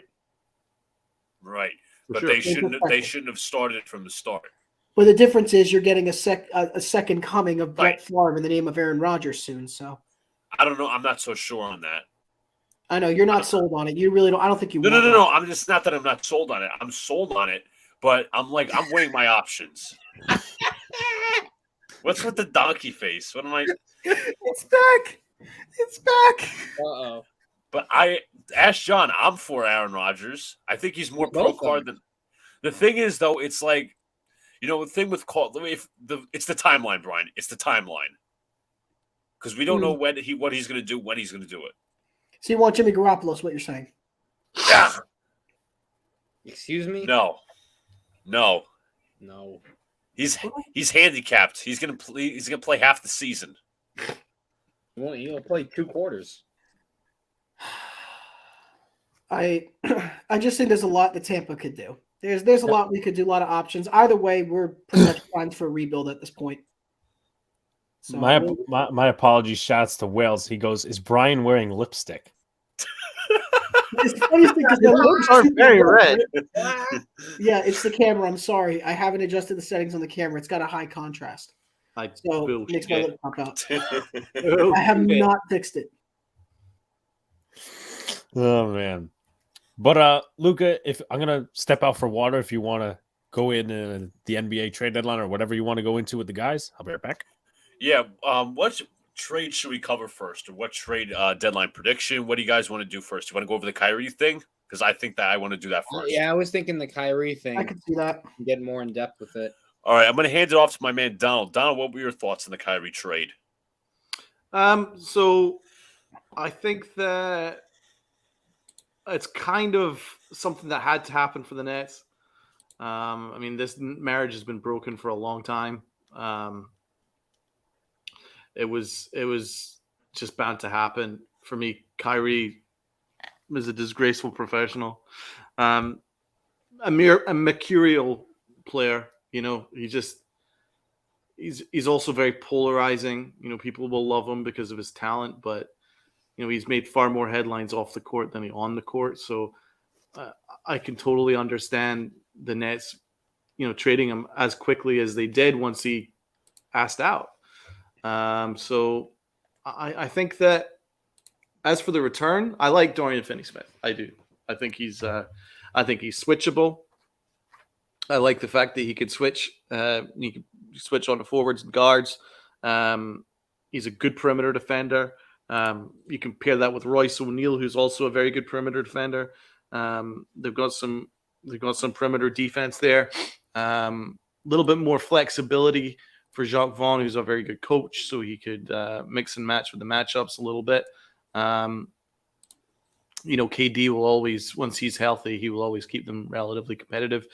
Dinwiddie, he started off the year slowly, but he's kind of come into the last 10 games, averaging 40% from three, and around about 20 plus points per game over his last 10 games. So he's had a slight resurgence, but he's more of a volume shooter. He doesn't create off the dribble. And that's one of the main things the Nets are going to lose here.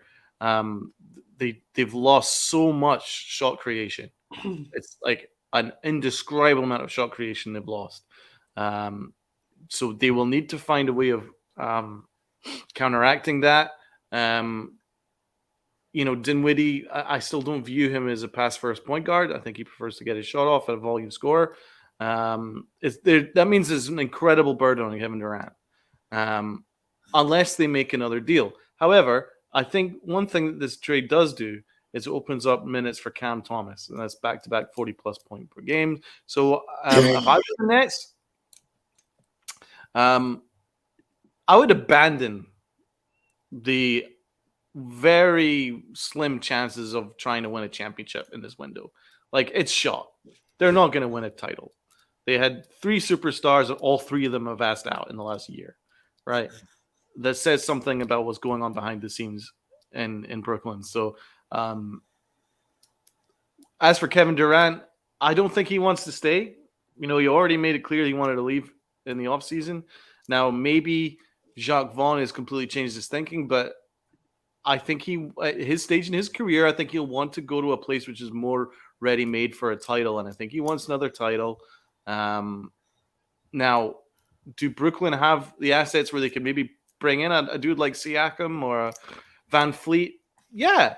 Will they be better? Yeah. Will they be better than they were with Kyrie? Yeah. But will they win a title? Absolutely not. So, with that in mind, is it really worth that? So I think that KD's going to ask out. I think they should let him leave. And I think they should just start from scratch, man. Regain assets. You know, you've got some guys that are useful role players. You've got dudes like Cam Thomas, who has some upside as a scoring guard. And what they need to do is they need to pick a direction and stick with it. And the reason why I say that is because just look at the fact that they completely abandoned the foundation that they were building. They were Yeah. building a really good foundation with Jared Allen and Karis LeVert and D'Angelo Russell, who was an all-star as a net. Yep. And then they completely just got rid of them all, including the coach who got them there to a playoff appearance. Hired him in order to bring in a player's coach where the player can run the coach. And that is an ass backwards way of building an organization, in my opinion. You need to have a foundation. You want your star to come into a place where there's already a foundation. Yes. And they just basically tore the foundation apart, going, please, you can have the whole Brooklyn to yourself. Yes. Have it all. Please just come here. And Kyrie took advantage of it. KD's a good dude. I think he's an asshole, but he's a good dude in terms of he's a basketball player. Like, he just wanted to play basketball. That's all he cares about. Kyrie, he's narcissistic, and he's only in it for himself. And he does not care about whatever franchise he goes to. He's just not that dude. He does not care. He's requested it. Go ahead. And so then that's not a guy that you let in. He's not a guy you let in that building because he's a bit of a cancer. Look at what he did to Boston Celtics freaking roster, man. That team was set. It was in a really good place. Their coach was doing a great job. He comes in, and like a cancer, they needed him out ASAP, right? So, like, dude, this is not unfamiliar territory. Brooklyn, they've got a lot of work to do to get rid of the stench of what he created off the court. And it's amazing because if you look at his numbers, freaking incredible. I think he's got the best handles in the game apart from Steph Curry. His handles are ridiculous. His ability is ridiculous. His three-point shooting is ridiculous. His ability to create up the dribble is ridiculous. He's just freaking amazing. But he's such a disaster off the court. Yep. As for who won the trade, give me the Mavs. I think the Mavs won the trade because it's a star-driven league. And who's going to make a bigger difference? Kyrie beside Luka Doncic in a weak Western Conference where there's a bunch of teams that are kind of on the periphery and out, like the Suns aren't that strong. Golden State Warriors are losing Curry for a long time. They're not that strong anyway. There is a room there for them to make a run in the West. So with those two stars, I like Kyrie and Doncic together. I think it's going to be fun. I'm going to watch most of their games. It's going to be a lot of fun to watch. And I think they're going to be pretty good for the rest of the way. And I just think that as for the Nets, they need to rebuild. Yeah, definitely. Wills to New Jersey says, shout out to Scottish Don.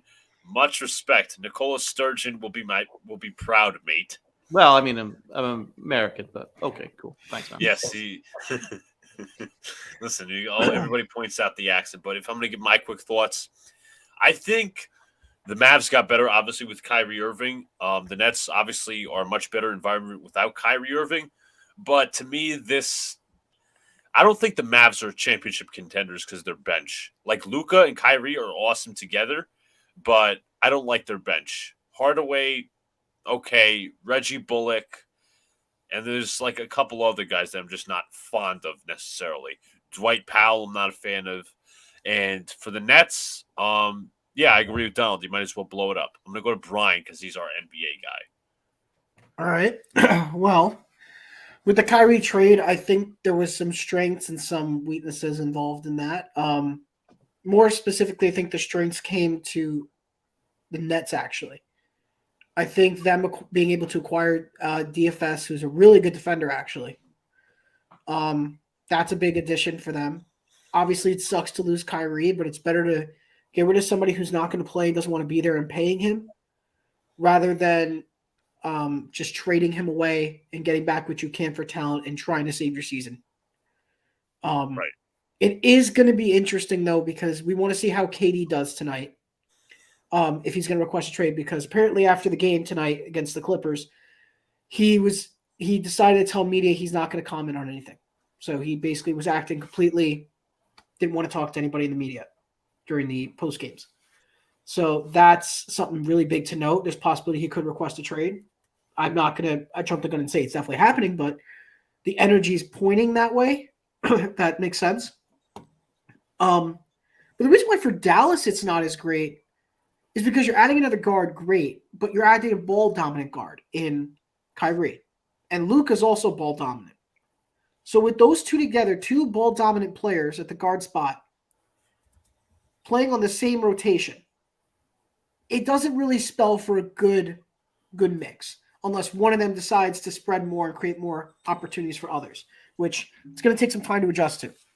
I jumped the gun very quick and said, this is the team to beat in the West without thinking about the rest of the roster. There's Christian Wood, there's Dwight Powell, and we're waiting for Maxi Kleber to come back. That's the issue right now for Dallas. I think they're a very offense-heavy squad. Their scoring is what their biggest benefit. You look at their defense, they'll get run through 9 times out of 10. No, I agree that they don't have any defense, but they had to bring in a star for Doncic, man. He's been carrying a lone fort for too long. It would have been better to get a big. It would have been better to get a big. Instead, they went for another guy. Yeah, but they brought in Porzingis last year and it didn't work. It didn't even work to have a big in there because remember, Doncic has got that physicality where he likes to get in the paint. So, I think the spacing could work. Also remember, Kyrie was happy to play off guard when James Harden was the point guard. And he was happy to play off guard when KD was running the offense at times. So I think Kyrie can play off guard, and I think Doncic will still have the majority of the ball handling responsibilities, but I think Kyrie will as well, and it might also helps the Mavs as well. So if Doncic needs to have a rest, Kyrie can then run the second unit and run the scoring and keep things going. But they desperately need another star. But yes, they're going to miss Finney Smith. Finney Smith is a great defender. Yeah. I hope that I think what they need to do at the deadline, though, is they need to try and find a way to bring in another defender for sure. And thank you, Wilson, New Jersey. Shout out, man. Thank you. John, go ahead, Brian. Sorry, I was going to say, yeah, I mean, in the end, it's just all signs are pointing to a rebuild of some type for the Nets. And also important to note, they did get Dinwiddie back, and it's looking like they're not going to flip him. The Nets are going to keep Dinwiddie and let him play. Back for the Nets. I agree with that, though, because he had the best time of his career. I mean, I've got the list of rumors here, thank goodness. I've got the whole list of everything. I was also going to say regarding LeBron came out publicly and bashed the Lakers for not trading for Kyrie. I don't blame him, but there was an offer from the Lakers. That's the problem. There was an offer made, and the Nets would have had Russell Westbrook. Well, actually, apparently Joe Tsai refused to trade to LA. That's what the thing was. Apparently, he just said, I don't care where you send him, but you're not sending him to LA. And LA had a much better offer. They had multiple first-round picks. Dallas only offered one.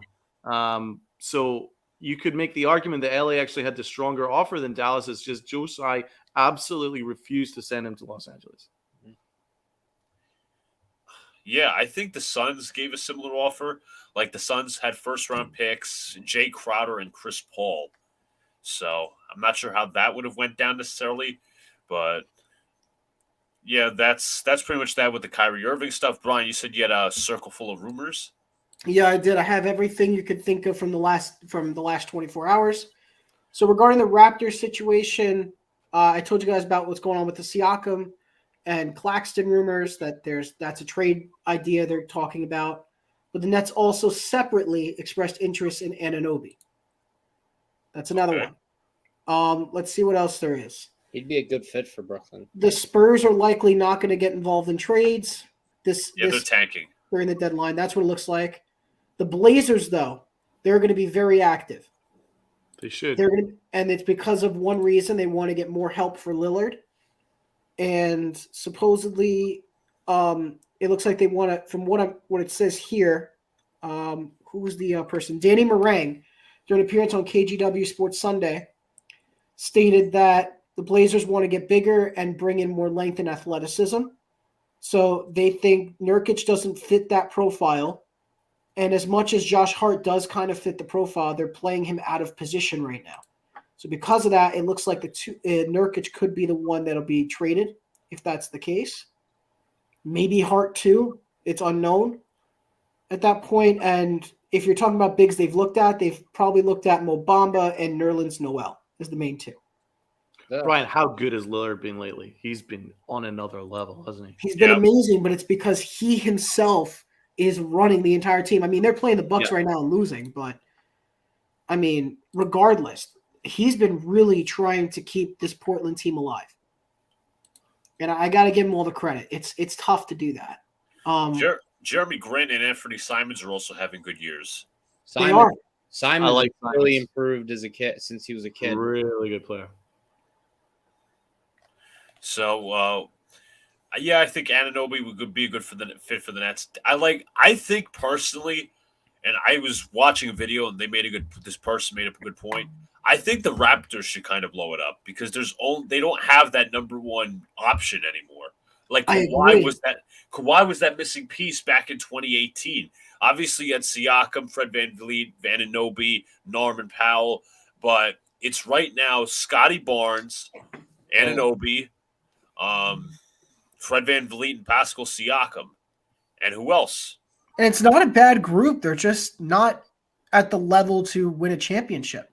Right. Well, but the issue is they've underperformed. Brad is writing Alex like Seabiscuit in the chat. This is beautiful.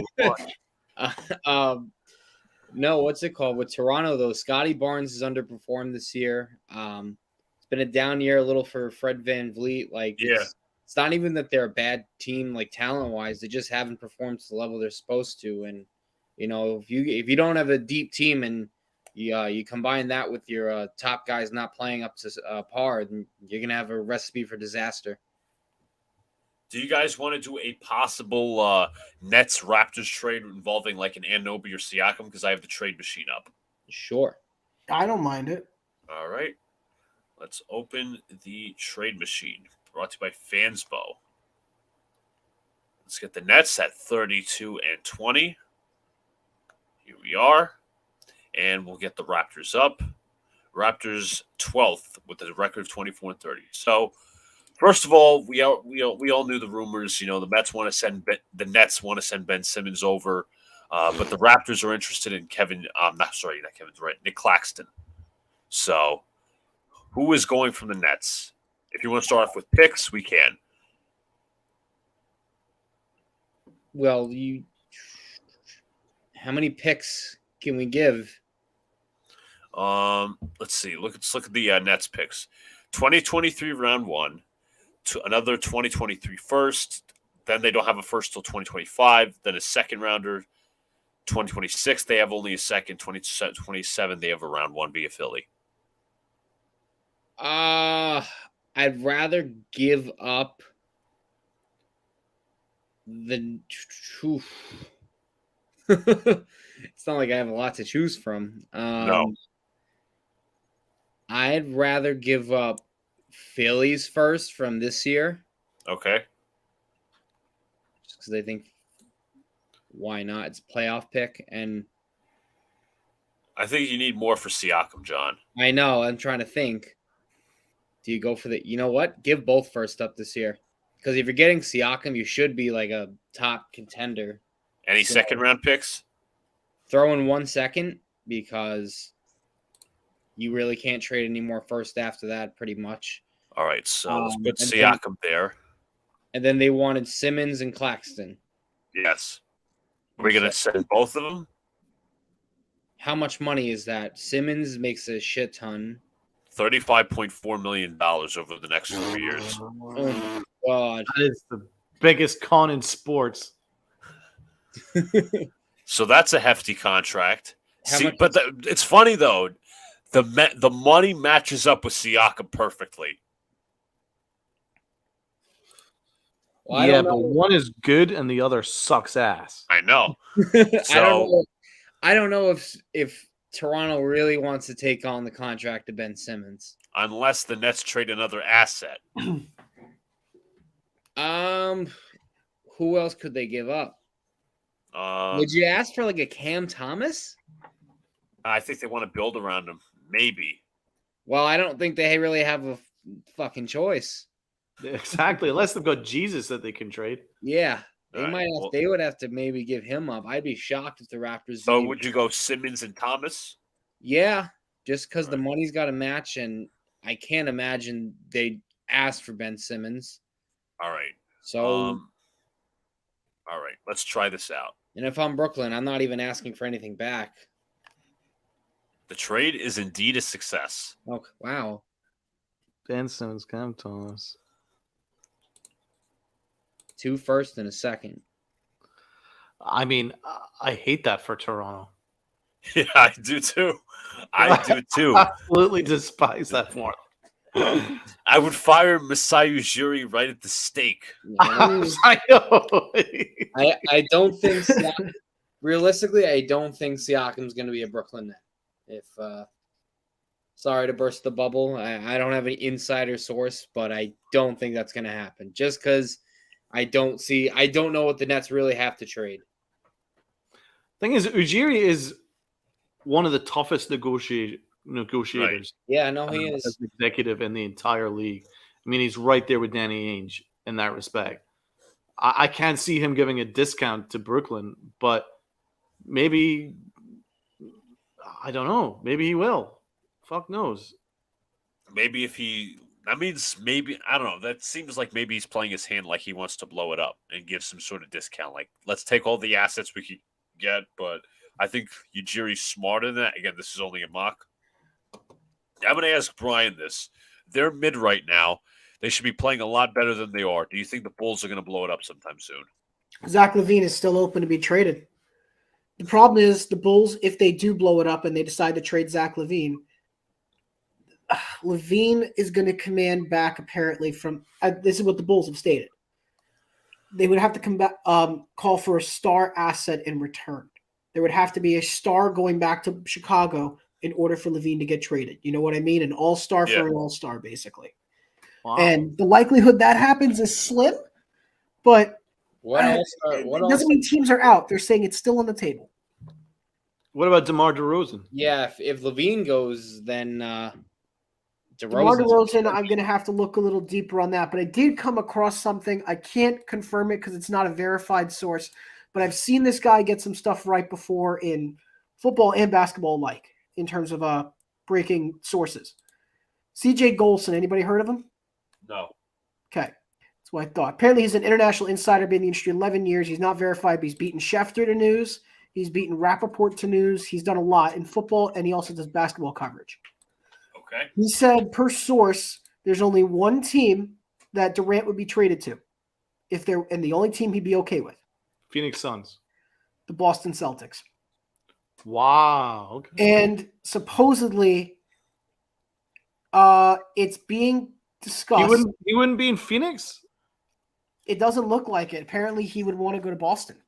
But I have heard Boston, but I think I'm Phoenix not going as to well. jump on everything this guy is saying because he's trying to say that they've engaged in talks and called about it already between Brooklyn and Boston. Mhm. I'm not going to rest on it, but I'll tell you one thing. There is interest. There would be obvious interest in it. And if that trade were to go down, the package would have to include Jaylen Brown. Yeah. He just got an All-Star nomination, so they'd have to give Jaylen Brown to Brooklyn. the issue with that is I'd find it very hard to see Brooklyn willingly want to give him up to Boston, especially if he's got 3 years still on his contract. Yeah, of course. That'd be a hard, I don't know. But let's think about something. Has Jaylen Brown been injured? Is he actually injured right now, or is he being held out? I'll check. I actually don't. Apparently, Because that's he a very was serious sick. question. Because Apparently, he went off with sickness yesterday. supposedly there's speculation he's being held out at the deadline. I highly doubt that's even a deadline move. I could be way wrong on this one, and you could be way right. But if that trade were to even consider or take place, I'd say that's more of an off-season trade as a trade deadline. I don't see Boston giving up Jaylen Brown right now. Because this guy went ahead and said, per source, I'm told Boston Celtics wing Jaylen Brown is being held out due to precautionary measures amidst trade talks surrounding net star Durant. While it's unclear at this time if the sides are close, it is known in NBA circles that the talks have begun. Despite the fact that KD has not requested another trade, it's been discussed. I have heard about the Celtics and KD for sure. I have heard that as well. Yeah. It's very weird. That's the first time I've read that, and that came out 10 hours ago. And I usually am always on top of his tweets. I didn't see that one. That one got by me. What else is there to talk about? Clippers took a hard look at D'Angelo Russell as a possible option to add in there as guard. And the Nuggets also have their radar looks on Terrence Mann, Alex Caruso, and I think they said, I can never say his last name, Chris Duarte. I think that's it. Duarte, yeah. Duarte. I could see Duarte being moved. He doesn't really have a major role in Indiana, and he's kind of too talented just to leave on the sidelines. Yeah, and something for Knicks fans to note, because I know you guys just love Julius Randle. I do. The market for Julius Randle right now is pretty quiet because after some thought that the Knicks were out on Isaiah Hartenstein and looking to move him after signing him this summer, his recent play has changed their mind, and there's a belief that Isaiah is going to stay in New York after next Thursday. Because that makes sense. Recently. Is there any other rumors for the Knicks? Let's see what else we got. I'm just scrolling through everything. Yeah, the Magic are looking at Fred VanVleet as well.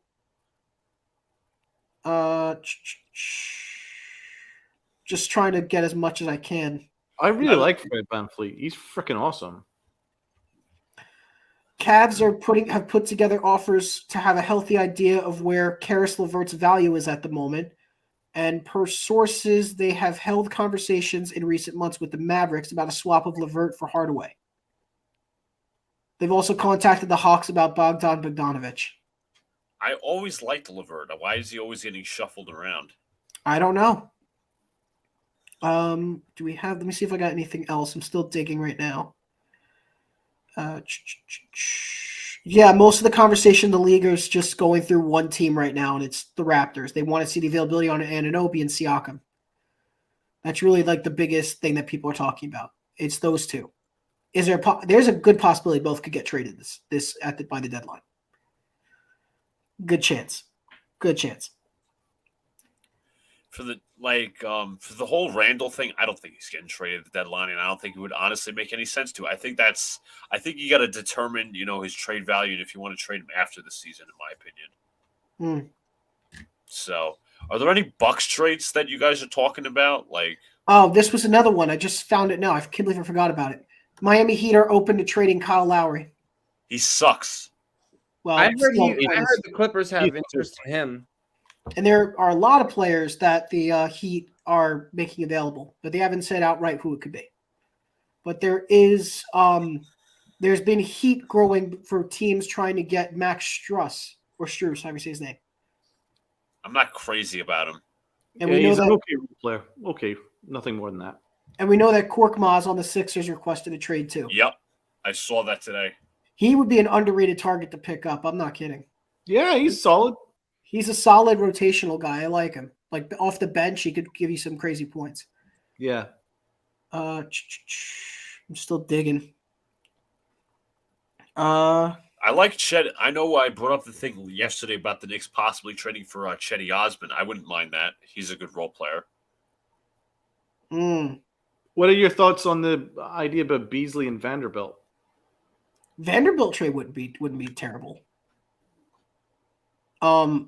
Let's see. Let's get some more up here. These are some league clarifying trades. Wizards have no interest in trading Bradley Beal. We thought that. And league sources say the Wizards have shown no willingness to entertain offers for Kyle Kuzma.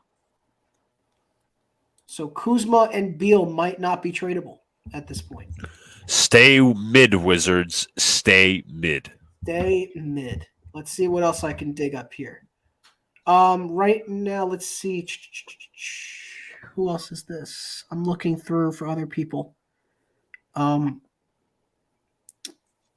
Porzingis, let's see. He's been mentioned, but I don't think there's going to be any major return if that's traded. Fuck him. Not going to be a major return. A lot of people are calling in for Christian Wood on the Mavericks. Yep, I've heard that. A lot of them. He really doesn't want to leave, though. He's outright said he doesn't want to leave. He's had a solid season by the numbers. I wouldn't see him on the court, but he's by the numbers. He's had a solid season. Was Yeah. their second best scorer. So Yeah. he's that stretch big guy for Luka. But Let's see. Yeah, they're saying another one, Mike Conley, Utah. He's on the market. not surprised exactly. People are interested in Jordan Clarkson, but they're weary to do it because of his free agency next season. Yeah. I like Clarkson. So it's mainly been just Jared Vanderbilt, Malik Beasley, and Mike Conley that have been talked about with Utah. Okay. It looks like Vanderbilt will be the most likely to be traded. Lakers did talk to the Hawks about getting John Collins, but they didn't really substantiate to anything, unfortunately. So yeah, that's what I've got right now on the new rumors in the last 24 hours. But what I've heard about Milwaukee, they're looking to add a shooting guard in more than likely. Okay. Because Grayson Allen, he's been, I'm not going to say he's been great, but he's been better. And he's a scumbag. He's one of the better defenders we have. People call him a scumbag, I know. But it's more of our issue is right now is that Giannis is working with Brook Lopez and Drew Holiday. That's what he's got. That's his three. I'm not seeing any contributions from Allen except for the occasional 15-point game where he shoots like 4 threes. And his defense it's okay. It's not elite level defense. We need a better shooting guard in place. Otherwise, I'll just tell you to go screw yourself and put Javon Carter in and start. Yeah, his only defense seems to be tripping players. Yeah, or, tripping players and acting like nothing happened. Like, oh my God, he ran into me. Seems like he's got the leg up on others. I think the one thing hurting Milwaukee right now also is Bobby Portis being out. Bobby Portis is he's the heart and soul of their team as the sixth man. The man, the myth, the legend, the Stewie, Bobby Portis. Bobby P. Yeah, he was big for your championship team. Yeah, and he's been big this season too. He's been really good up to the injury. Lopez has really been the bright spot though. Like right now, even against the Blazers at the moment, he's leading the team at halftime with 17 points. Giannis hasn't even hit double digits yet. And he's doing all the work. It's about the supporting cast you get around your stars, and for the Bucks, they need something at the guard spot because starting Pat Connaughton is not going to work for you. Right. I agree. But the Bucks have had a good year. What's happening with Chris Middleton? Like, is he okay or what? He's playing tonight off the bench, but he's got 11 points in 12 minutes. So he's working his way back. He's working his way back. They're not putting him back in full swing yet. There is one guy, that might be moved. So everybody knows about how bad our bench can be sometimes. Yeah. The only advantages we have on the bench is Wesley Matthews, great defense that he plays because he's not really a good scorer. But outside of that, we have the aging Joe Ingles. Joe Ingles. Joe Ingles. I'm sorry, my pronunciations suck. And we have a rookie that I'd love to see get more action, but he's not getting it, which is Marjan Beauchamp. I liked him coming out of the draft. Yeah, Marjan's great. I mean, if there was one person we can get, we really need a shooting guard badly. And we need a quick answer. Will you take Cam Reddish? We would take Cam Reddish, but what would you want back? We've talked about it before. We've mentioned it. Not Grayson Allen. Give me like a second-round pick for him. What about Pat Connaughton in the second? sure. Connaughton is a streaky three-point shooter. I'll take it. Does he play defense? His defense is all right. It's nothing to write home about. It's okay. But I think the biggest statistic I have about him is that coming out of Notre Dame in the combine, he still holds a record for the highest vertical, which his vertical was 44 inches. Off the Brad ground. says, don't be surprised if Mills gets traded from the Nets. I wouldn't be surprised by that either. Joe English, I didn't know this was the drummer from Wings, but yeah, Nets cleaning house. Any other final thoughts of the NBA? Because I think Alex wants to do a quick mock before we get out of here, because it's going to be our final mock before the offseason officially hits. I mean, if I'm going to give a final thought here, I think this is going to be a hectic deadline. You could see a lot of all-stars, former all-stars moved. Smoking jacket. Obviously, monitor the KD situation. My nighttime robe, bro. I would say monitor the KD situation with the Celtics because that's obviously starting to catch more attention. If there's anybody that I'm pretty sure is going to get moved, at least one of the guys on the Raptors has to get moved. Whether it's Anunoby, whether it's Siakam, whether it's FVV, we'll see. As for the Knicks, because I know you guys are obviously very interested about Knicks moves, making trades and stuff. I mean, what do you guys think is the biggest need for the Knicks? What do you need really? Big wing. Big wing. Small forward. Definitely the wing. They need a 3-and-D guy. 100% 3-and-D guy at the wing. Someone better than RJ Barrett. So anybody better than RJ Barrett. Which is funny because if you would have asked it during the offseason, you guys were so happy to sign RJ to an extension. I wasn't. I was now halfway into the miserable season, about you're it. starting to regret it, which is where my argument has always come in. I think you guys can all verify that. I was not happy about extending. No, yeah. The problem I had, Brian, is they dangled him in front of the Jazz and then said, we're taking him off the table and we're extending him. That's like kind of haphazardly. Yep. Donald's leading the mob for the removal of his contract. Oh, yeah. Poison pill. I am so done with him, man. Yeah, I mean, if you think about it, though, it goes back to the theory I've said before, which is if you expect a player to play well after getting a major extension or major contract in their first year, you're out of your mind. Because if you look at most players after they get a major deal, they don't do great. It's not even the contract extension. It's the fact that he's been the same player he is since he's a rookie. Yep. And that's before his contract extension. So it's like, what do you got? You're a third overall pick. What do you got to home to write about? Yeah, but then compare that to, Julius Randle. He got his contract extension, over a year ago? After he had the All-Star Last year. But he's having his best season this year. Last season, he did not play great.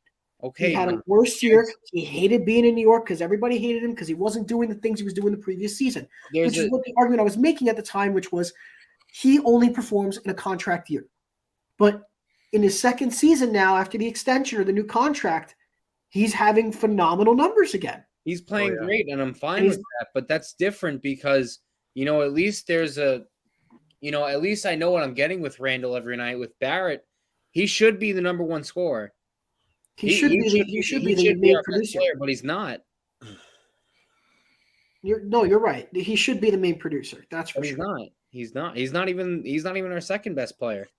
He's getting paid like he is, which is the issue. That's why they should have never given him the extension. Or gave him something reduced. I came across a great quote.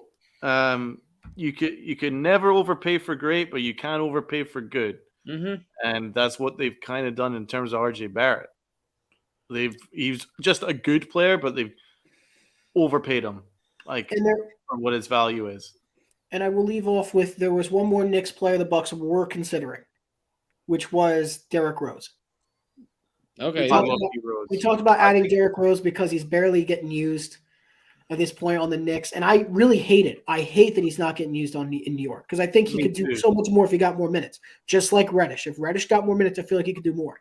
But I'm completely with Tibbs you has on that, continued man. to make I'm a big nothing D-Rose guy. If he went to Milwaukee, I actually want him to be traded just so he can get some minutes elsewhere. I don't care where he goes. I just want him to do well because he's my guy. I think he's. And if he goes to Milwaukee, he'll have a good shot at a ring because they've been a very good team this year. If they win a ring, D Rose will retire with the championship to his name. And he can still play, man. He can still play. He can. He's got the ability, especially whether he's starting or off the bench. As long as he gets at least 20 minutes a game, he'll give you what you need. But sitting on the Knicks getting 7 to 11 minutes is not going to help. And he's just being completely just DFA'd. He doesn't even play at all. So it's unfortunate. I want to see him get moved. Something's got to get done there. I agree. Agreed. Well, it's just becoming a waste of time and a waste of money because you're paying a guy you don't even want in New York. This is what I don't get with these teams. This is my quick rant, just like John has his angry rants. I mean, imagine keeping a player on your team and never giving him the minutes, even though he does not want to play. He doesn't want to play, but you're paying him not to play. Does that make sense to any of you? No. That makes no sense to me. If a guy doesn't want to play, you either want to release him or you want to trade him. You don't keep him around hoping, maybe he'll like the city we're in. No, he doesn't wake up to say, I like the city I'm in. He doesn't snap out of it. It's not how that works. So when you look at other teams and you see things like Kyrie saying the previous season, I'm going to leave. I want to be traded. And he turns around and decides, you know what? I'll wait till after next season. I'll play the next season, just get through it. Maybe I'll just get through it. But you can tell he doesn't want to be there. So if he doesn't want to be there, why are you paying him the money if you don't trade him to a place where he actually wants to play and has a better opportunity to win? Now it's becoming the same situation with KD. KD's going to want out, and he's getting paid a shit ton of money to be a Brooklyn Net. When he doesn't want to be a Brooklyn Net, he wants to leave. So you tell me why you should even consider saying or reasoning with him, just stay on the team, please. We need you. We'll win a chip for you. I promise. No, you tell him, you know what? We'll find somebody better than you that'll actually help us win a championship and contribute more, doesn't have an ego. We get this is what I'm trying to understand. Teams and the front offices need to be more strict and put their foot down, be more firm when it comes to controlling their players. If you don't want to play for us, fine, go play somewhere else. You don't want to be here, get out. We'll find you wherever you got to go. We'll get you wherever you want to be. Just you're not staying on this team. That's it. And man. I can't. It bothers me too much. Preach. Well Preach and said. unleash. Search your anger inside. Let it out. Alex, you ready?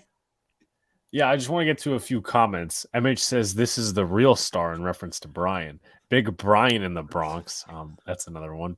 I do think Brian got the best background of the. Get out of his ass. Get that tongue out of his ass. No, that's incorrect. Anyone with a Rangers background automatically wins. Sorry. Well, I mean, I do have a glorious background here, thanks to our buddy Alex, Hayes, who I have not seen Hayes tonight. That's a real shocker, honestly. Yes, he's been in the chat. Oh wait, maybe I can. All right, never mind. I've had an off night. I haven't seen Hayes either. Maybe I'm Had crazy. an off night. All right. Give me 1 second. That I was just good wanna take, go- Brian, man. You've morphed from bad take to just bandwagon. Mediocre take. He's average. He's average tonight. Average okay? take, Brian. He's mid. I do want to talk about this. This one I do like. Do you think Brady will play again? If so, maybe the Raiders. I mean, No. so far what I've heard is that Brady's, right now he's done, but he still He's believes done. he can play, and he might want to play again, but it wouldn't be this season, obviously. No. So it could be a Brett Favre situation. Don't want to play this season. I'll take the rest out, and then next season, I'll come back. I'll play one more year. From what I hear, though, he wants to play in the NHL, the nursing home league. Get out of here. Get out.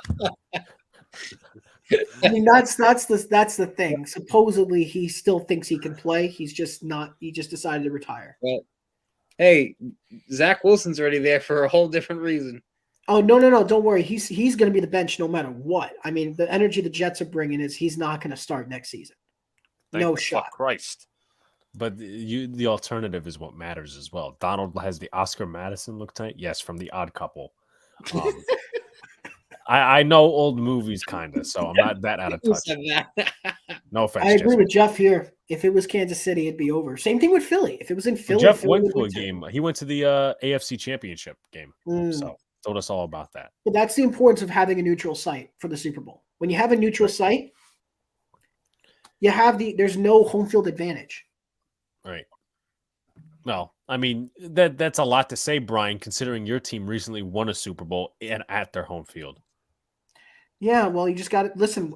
Listen, what happened in what year was it? 2013 when it was in New York and you guys decided not to play well enough to go to the Super Bowl. You had the opportunity. Yeah, there's Brian. There's been a total of 2 fucking teams, NFL wide history that have played in their home field and that have won a Super Bowl. Okay, so Yeah, and it was somehow 2 in a row. It was 2 in a row. Crazy enough, it had to be the last 2 consecutive seasons. I still don't get that. Oh wait, I'm sorry, Brian. Is it scripted?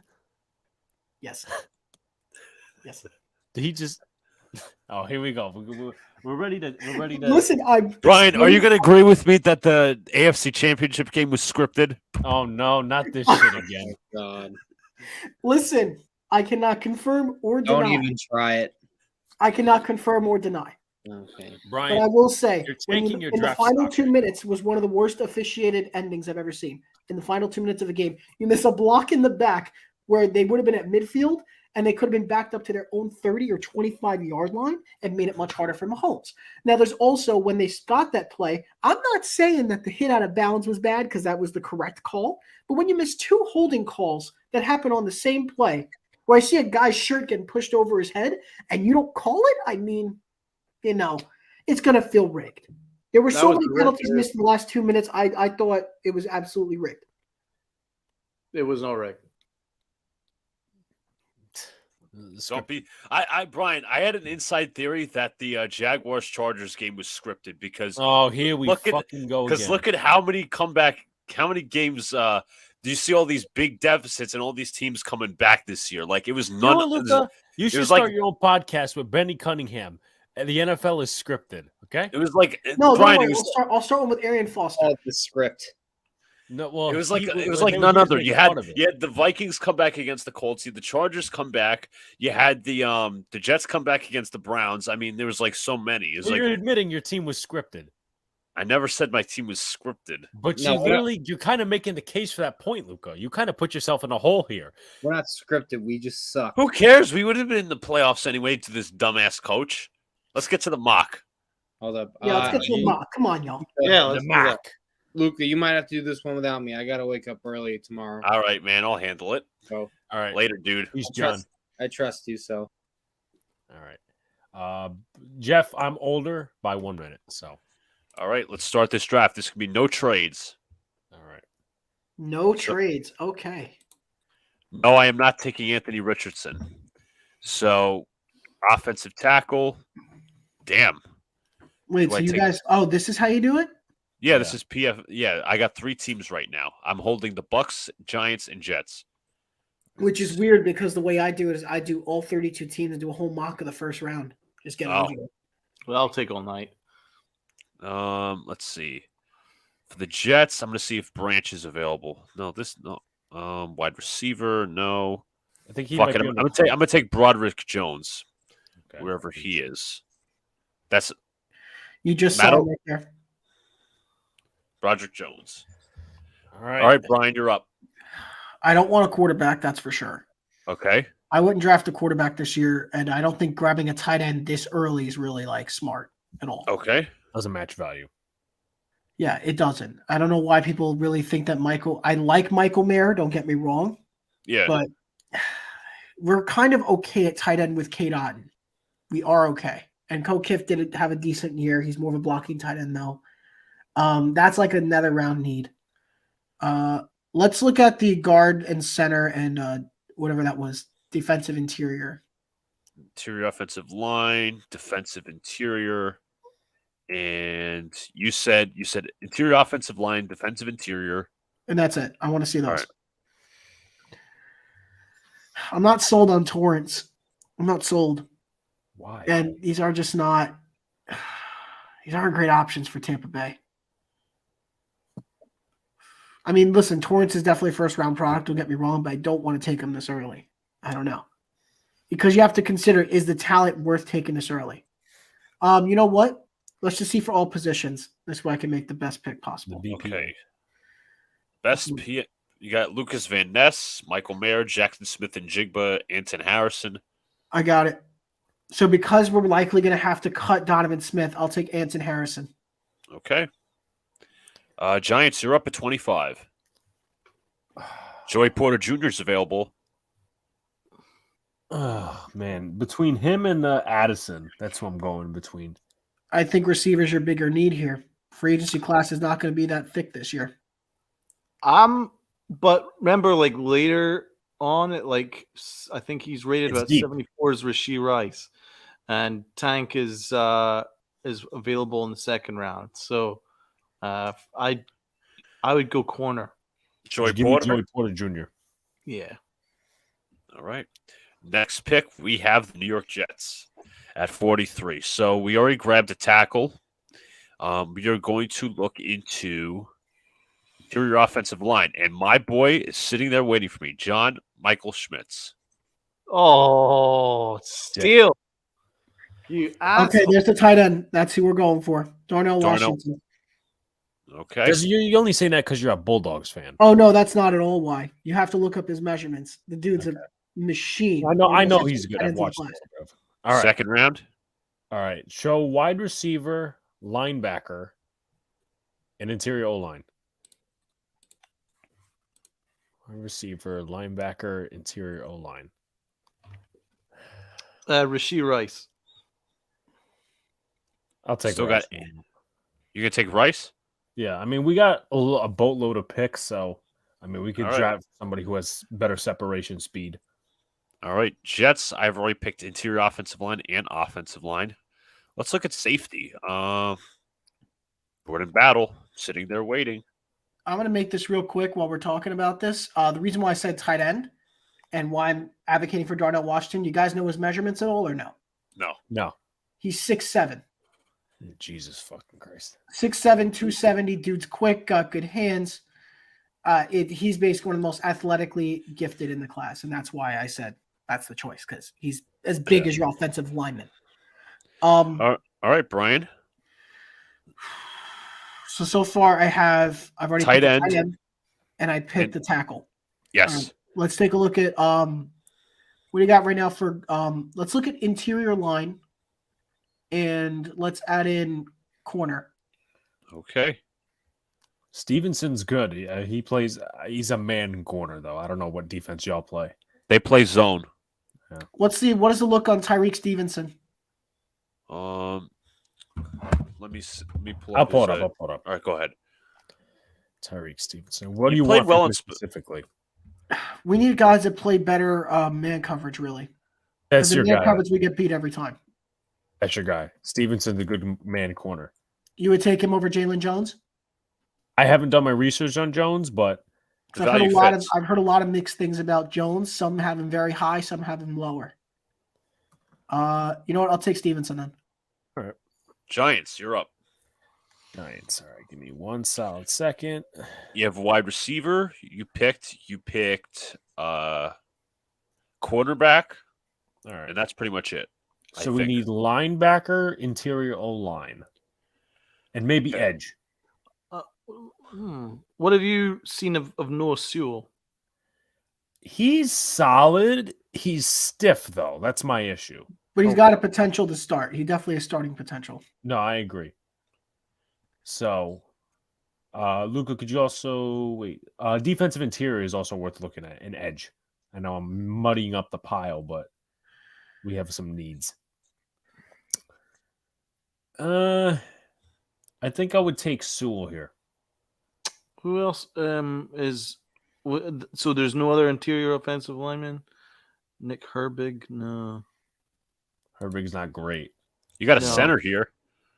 Well, I think you can maybe guess. I don't like him there. Byron Young. What have you thought about Byron Young? Let's take a look real quick. He was at the Senior Bowl. He made a few nice plays, but there's two Byron Youngs. That's the thing. I think Hasn't Newell Sewell got a slightly higher upside? Yeah. Yeah, I think we'll probably go that route Right. if you're okay with it. Yep, All right. not too sure. So I've got safety to two offensive linemen. I need to look at a linebacker. Linebacker position. This could wait. Let's see, special teams, defensive interior, cornerback.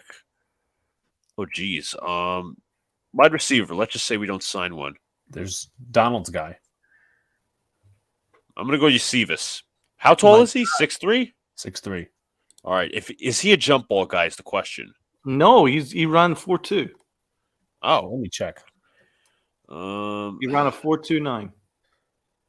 because all right. So I'll look him up. Let's see. Reasons buy-in: RAC ability, ball skills, size and strength, elite athletic profile. Reasons for concern: not a diverse route tree, perimeter blocking, competition, college. I would potentially trade him. Trade him. Jesus Christ, get him. fuck it. Why not? Brian, you're up. You got corner. You got We tackle. corner, we got tackle. We got tight end. All right, so we still need to look at the interior more than anything else. There's Joe Tippmann, center. Okay. There's Mafi. All right, I want to look at interior O line and then what is it? Defensive lineman. Whatever it was. Yeah. Shit. I think Tippmann might have to be the pick here. All right. Giants, you're on the clock. All right. Let's see. Linebacker we took. Wide receiver we took. Corner. I think it's time we go to the interior O line. We have Now to. let's ask the Georgia man himself. How is Van Pran? I've heard some good things. He's all right. I mean, I haven't really done much research on the offensive lineman. I'll say that. That I haven't done. Patterson is solid. He could play left guard as well. He played center too. Oluwatimi's solid. So I mean, we could go pretty much anywhere here, with the interior O line. I will say this: a lot of people tackle just out of interest. See what tackle brings. You were saying, I'll say Brian? though, for center, Cedric Van Pran is considered like the third best in the class at the center spot. Oh, okay. Again, At 6'4", 130? 310. He's really just like a redshirt sophomore, I think, but he declared.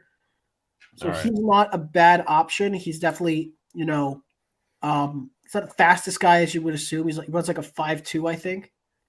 So that close You're a to Notre Dame fan, Alex. Look, do you like Patterson? To me, Patterson is about Ben. He's a solid guard. He's solid in both areas. My problem is, like you remember last year, how we had Glowinski, we had Azudu, we had Feliciano. All those guys could pull. They're very athletic. Patterson is not that. Okay. Like, Do you think he's Cedric Van Der funky. Pran is? I would take No, Van Cedric Pran. Van Pran. He has an issue with that because of his speed and everything, and he's a little smaller than most guys. He's considered not something that you could put at a guard spot, like convert him as like a pulling guard, but as a center spot, it can work. Okay. Give me Van Pran then. Okay. Take the risk. All right, so I got to go linebacker here. And I'm going to grab Henry Toto. Tomo, yeah. All right, Brian, you're up. Okay. We need a running back. Let's take a look. Let's see what halfbacks we got available. Vaughn. He's like I'm not sold on Vaughn. Let me see what we got here. Your Georgia guy. Rodriguez did okay in the Senior Bowl. He had a fumble though. Shit. What's QB spot look like? Just like they have like a backup guy. Clayton Tune. Yeah. Jake Hayner. Tune's all right. He's not He's again. a loon tune. He's just like he's not nothing major. I think all the big name quarterbacks at this point that I've actually scouted are probably nearly gone by this point. Yeah. What about the interior? We didn't draft interior, right? We did I think we drafted a center already, or we drafted a guard. I was talking about defensive line. Oh, defensive line. No, we haven't done defensive line yet because right now we got a guy like Will Golston who's on the line, and he's going to be a free agent. So Roger Let's see. Moore, Jalen Redmond. Martin impressed. I think it was either the Senior Bowl or the Shrine Bowl. what's up with Broderick Martin? I forget either he played the Senior Bowl. I think he played the Shrine Bowl, and he was actually pretty solid. Let me see here. I'll do a quick research. Martin is like, let's see what Martin's strengths are. Runs a 5'2". He's 6'5", 337. Well, we already know Western Kentucky. They say he's good on like the tackling and pass rush. His run defense is his weakest like point. Like he struggles to consistently shed blocks and make play in the hole. And yeah, they say he plays too tall, so he stays too high. I'm considering more if they're for 3-4 system or 4-3 because we run a 3-4 system. Yeah. So that's what I'm trying to understand too. If I had to guess, I'm probably taking Jalen Redmond from Oklahoma because I know they can run it. They say he's a rotational B gap defender. Who, Redmond? Yeah. That's fine by me then. He'll just Okay. rotate out with Vita Vea. Not a problem. Did we grab linebacker yet? We did. Yeah. So we drafted a center. We drafted a wide receiver. We drafted. Well, why don't we look at receiver again? Because Okay. we can't never have enough receivers. Charlie Jones is decent, but I think he's kind of a Braxton Berrios in my opinion at the NFL Ronnie level. Bell, though. Ronnie Bell.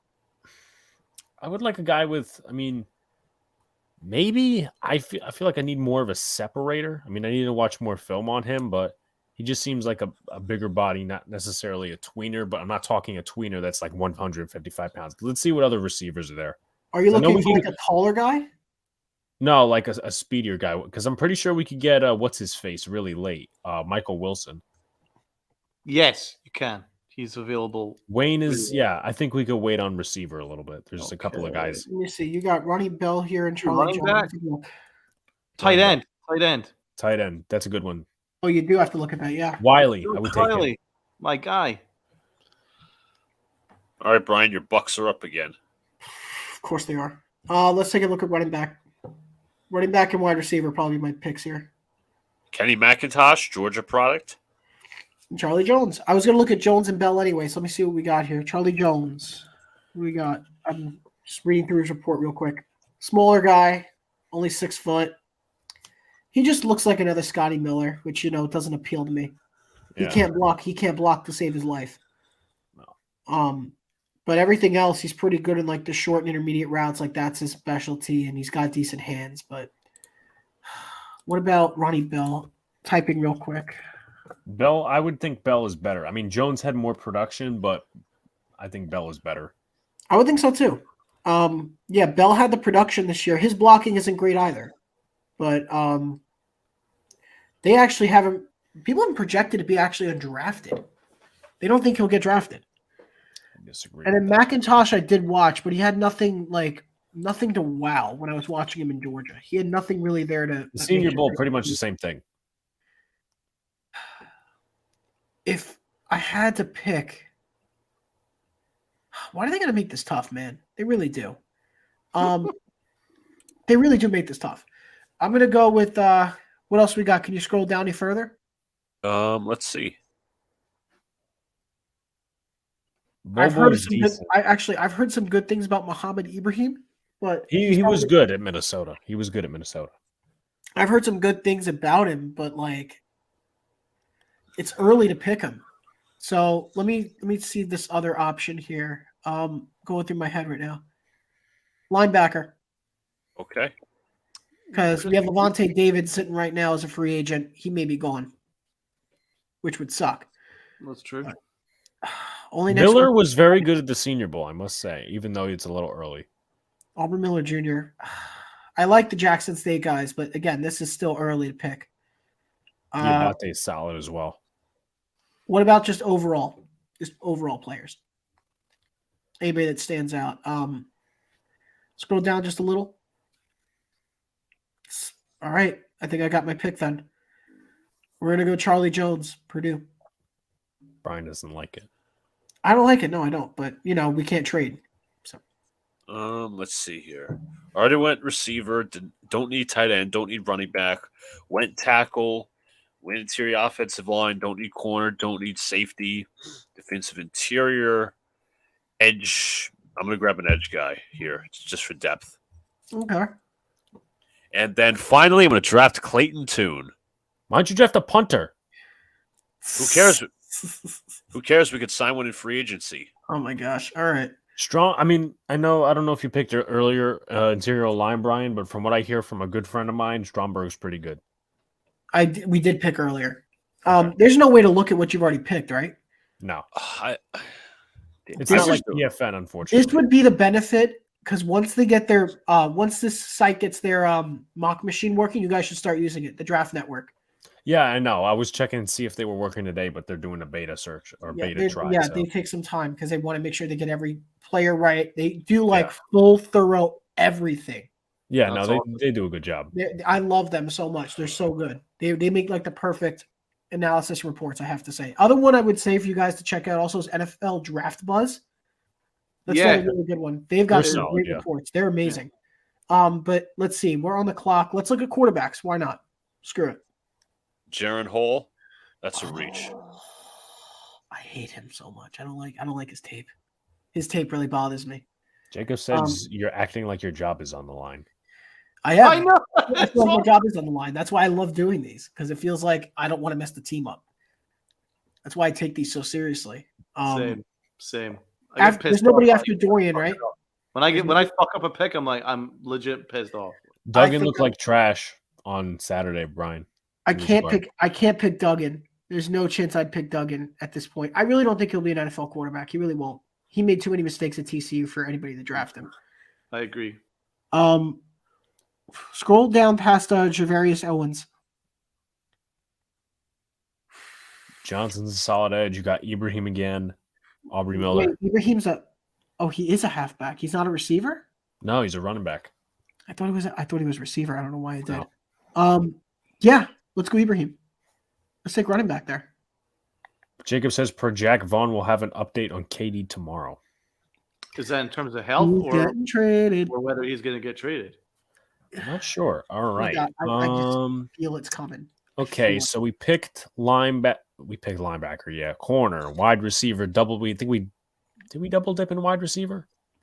We definitely got interior O line. All right. Wide receiver. I'm sorry, Defensive tackle. interior. We need depth.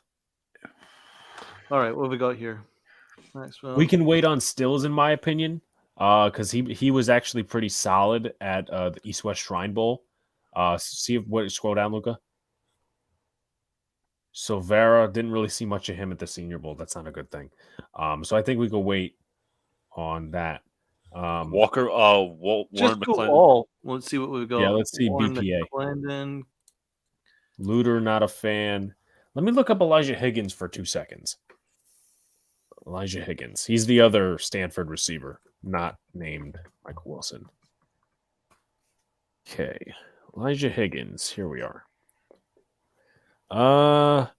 Upside, run after the catch, combination size of speed, questions questions versus press coverage, slot heavy usage, not much of a vertical threat, undefined positional role. I mean, you're taking a receiver. What are we in the 5th, 6th round? So, What about? Is there any good guards that there's? Caleb Chandler. let's take a look at him for 20 seconds. To be fair, when you're in the 6th round, it's not likely you're going to find a starter. So you're better off looking for somebody that's going to be a development talent that could be a good rotational backup. Right. Like if somebody gets hurt, he can come in and play, and you won't have to worry about it. Let's see. Chandler's deficiency is lack of upper body strength. He fits our zone system. Let's see. He fails to maintain a line of scrimmage and ends up being displaced 2-3 yards in the backfield. So it's upper body strength with him, not necessarily hand placement. Which can always be improved upon in the weight room. Right. Scroll down just 2 seconds more. Okay. Dennis. No, this is pretty much BPA here. You should get future Giants quarterback Jaron Hall. Screw you. No, we're not doing BYU quarterbacks. What do you think, Donald?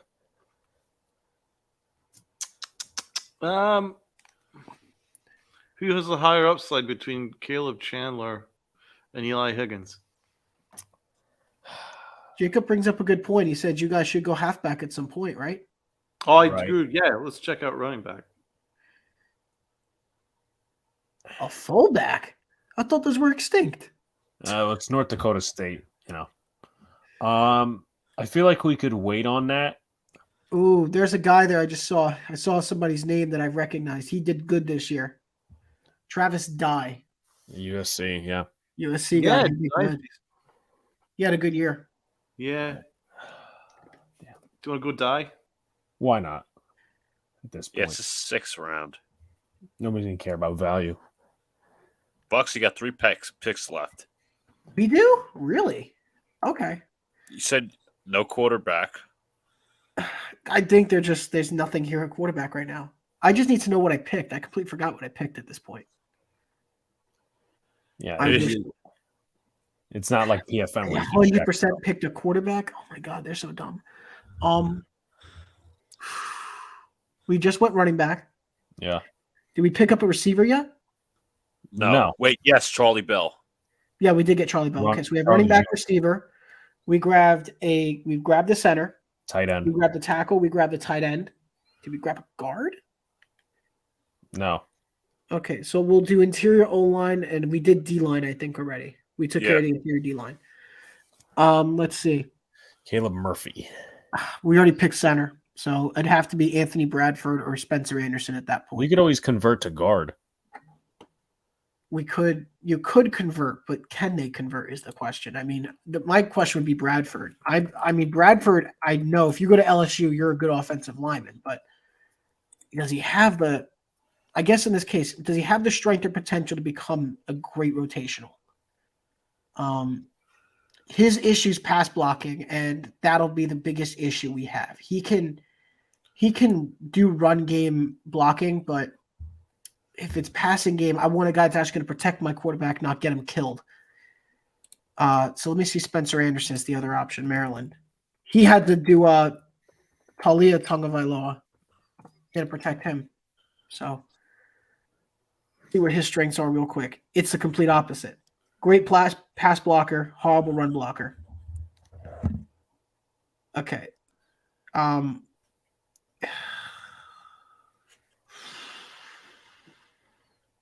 I'll say, what's below Anderson? Okay. We're going to go Spencer Anderson then. Bucks again. Of course it is. Did you take a linebacker or corner yet? Did we take a linebacker? I don't think so. Let's see linebacker. Van If you, Sumeren think, is if solid. you think I'm taking somebody out of Fordham, you're out of your mind. All they're going to do is producing broadcasters for the Yankees. That's all they can do. And Mike Breen. Yeah, Mike Breen too. What's the story on Ben Van Sumeren? He was solid at the East-West Shrine Bowl. He was all right? Okay. Yeah. Yeah, let's take him. All right, Giants are up. Okay. Draft the quarterback. Come on now. We could pick wide receiver. Jalen Wayne. We already took running back. We need wide receiver, punter, and defensive. Did we take defensive interior yet? No. Okay, defensive interior.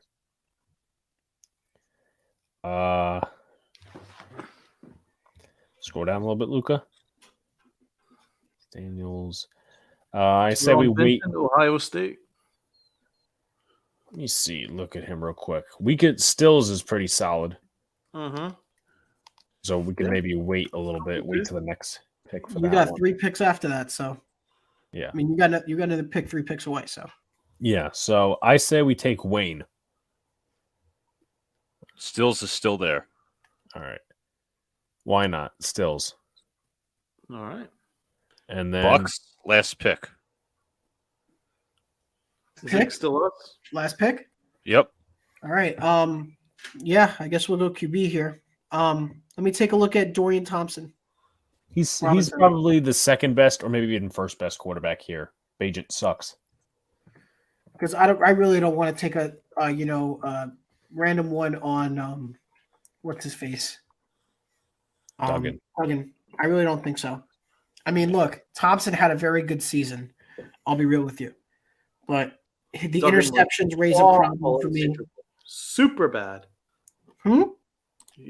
Duggan was super bad. He had a very nice bowl performances outside of the last one. And that's really what carried his height. But there's just nothing there for me. I would take Thompson Robinson. I think Thompson would probably be the better option here. I mean, look, he runs a 4.6. It's not bad for speed. He's obviously not a top quarterback in this class, but if I'm thinking about it, I mean, look, his stock right now is down severely after the Shrine Bowl, apparently. I mean, he's got the Shrine Bowl to play in left, I think, the East-West Shrine Bowl. Should we take Corsack? Behringer also was solid. Both you senior actually goals. want to get a punter? That's also one. Luca, you want to go back to because there's another corner I recognize. You want to just go back to all? Scroll down a little bit. Have we gone running back yet? That we did. Travis Dye. Okay. Nick Jones is solid. So is Daniel Scott. Any other guards or tackles, offensive tackles? I think there's. Let's see. Bostic. None of this really. Yeah, none of this coming out to me there. All right. As I said, for me, it's down to Nick Jones from Ball State and Daniel Scott. Both. Yeah, second. which film have you preferred? Well, I mean, Scott was at. I honestly, I mean, Scott was at the Senior Bowl. Jones was at the Shrine Bowl. I think I'm going to take Jones because I think we got solid safety depth. Corner depth is always a need for us. Let's look at the draft grades, everybody. Oh God, I'm scared. The New York Giants get a B-. Hey, so what was the best? Cedric Van Pran was a big selection. So was Noah Sewell. I don't blame you. Sewell getting him in the third round is a great thing. Great choice. Jalen Wayne. I like how Travis Dye was a D+, but you needed a backup halfback. Dante Sells, Nick Jones, nothing there. Wayne also was pretty good for selection. But to be fair, I can't trust a thing PFF ever says. Wow. Bucks? B. Okay, I'll take a flat B. I mean, look, I didn't get any A's, and I didn't get anything lower than a C, I think. C-. Let's see. What were the nice Darnell picks? Washington. They like him. They like Darnell. I told you guys, a 6'7" tight end that can move and catch? Come on now. How them Jets do. C+. Oh, man. The best pick was a quarterback. And it was the last one you could pick. I will say, the fact that Toon fell this low to around 6, that's just unlikely. Because Toon is one of the better quarterbacks among those that are draftable here. They're like, I think he's in the top 10. Yeah, wow. Sometimes that doesn't say a lot. But anyway, we'll start closing it out here. I'll go Donald, Brian, and Luca for final thoughts. Well, it was always a pleasure. Good talking to you, Brian. It was good fun. Good analysis. Covered a lot of stuff. Can't wait for the Super Bowl. I can't wait for the trade deadline. Very interesting stuff happening. Yeah, let's go. Brian? A lot of stuff we talked about. Super Bowl is going to be very enjoyable, very competitive. I still think the Eagles outmatched the Chiefs by a mile, but I think it'll still be an entertaining Super Bowl to watch. Let's see. NBA trade deadline, there's going to be a lot of things that happen. It's going to be a lot of fun to watch. If you guys are going to do it, I would recommend doing a trade deadline show like you did with baseball over the summer. Right. Yeah. I think it would be a lot of fun because we saw how the MLB one went, and that was very entertaining. Right. And this will be far more entertaining because I think it will be much greater, of course. And if you do it, let me know because I will absolutely come on with my Bucks jersey and all that just so I can see if we actually do anything. But it's going to be fun. You're going to see a lot of All-Stars get traded, possible Hall of Famers. lot of things could happen. This is going to be one of the more active ones and the more speculative we've seen in recent years. As for, my Tampa Bay Bucks to specify, we got a lot of work to do. We got a lot of cap to clear up. We got a lot of decisions to make, some tougher than others. But no matter what, I dealt with 13 years without making a playoff appearance. I didn't get to see one until I was in college. I just saw this. This is a quick bit before I get my final thoughts. The Nets are progressing towards a trade for OG Anunoby. So that's what it's looking like? That's per U Stadium, NBA. Interesting. U Stadium also is not a bad source either. They're not bad.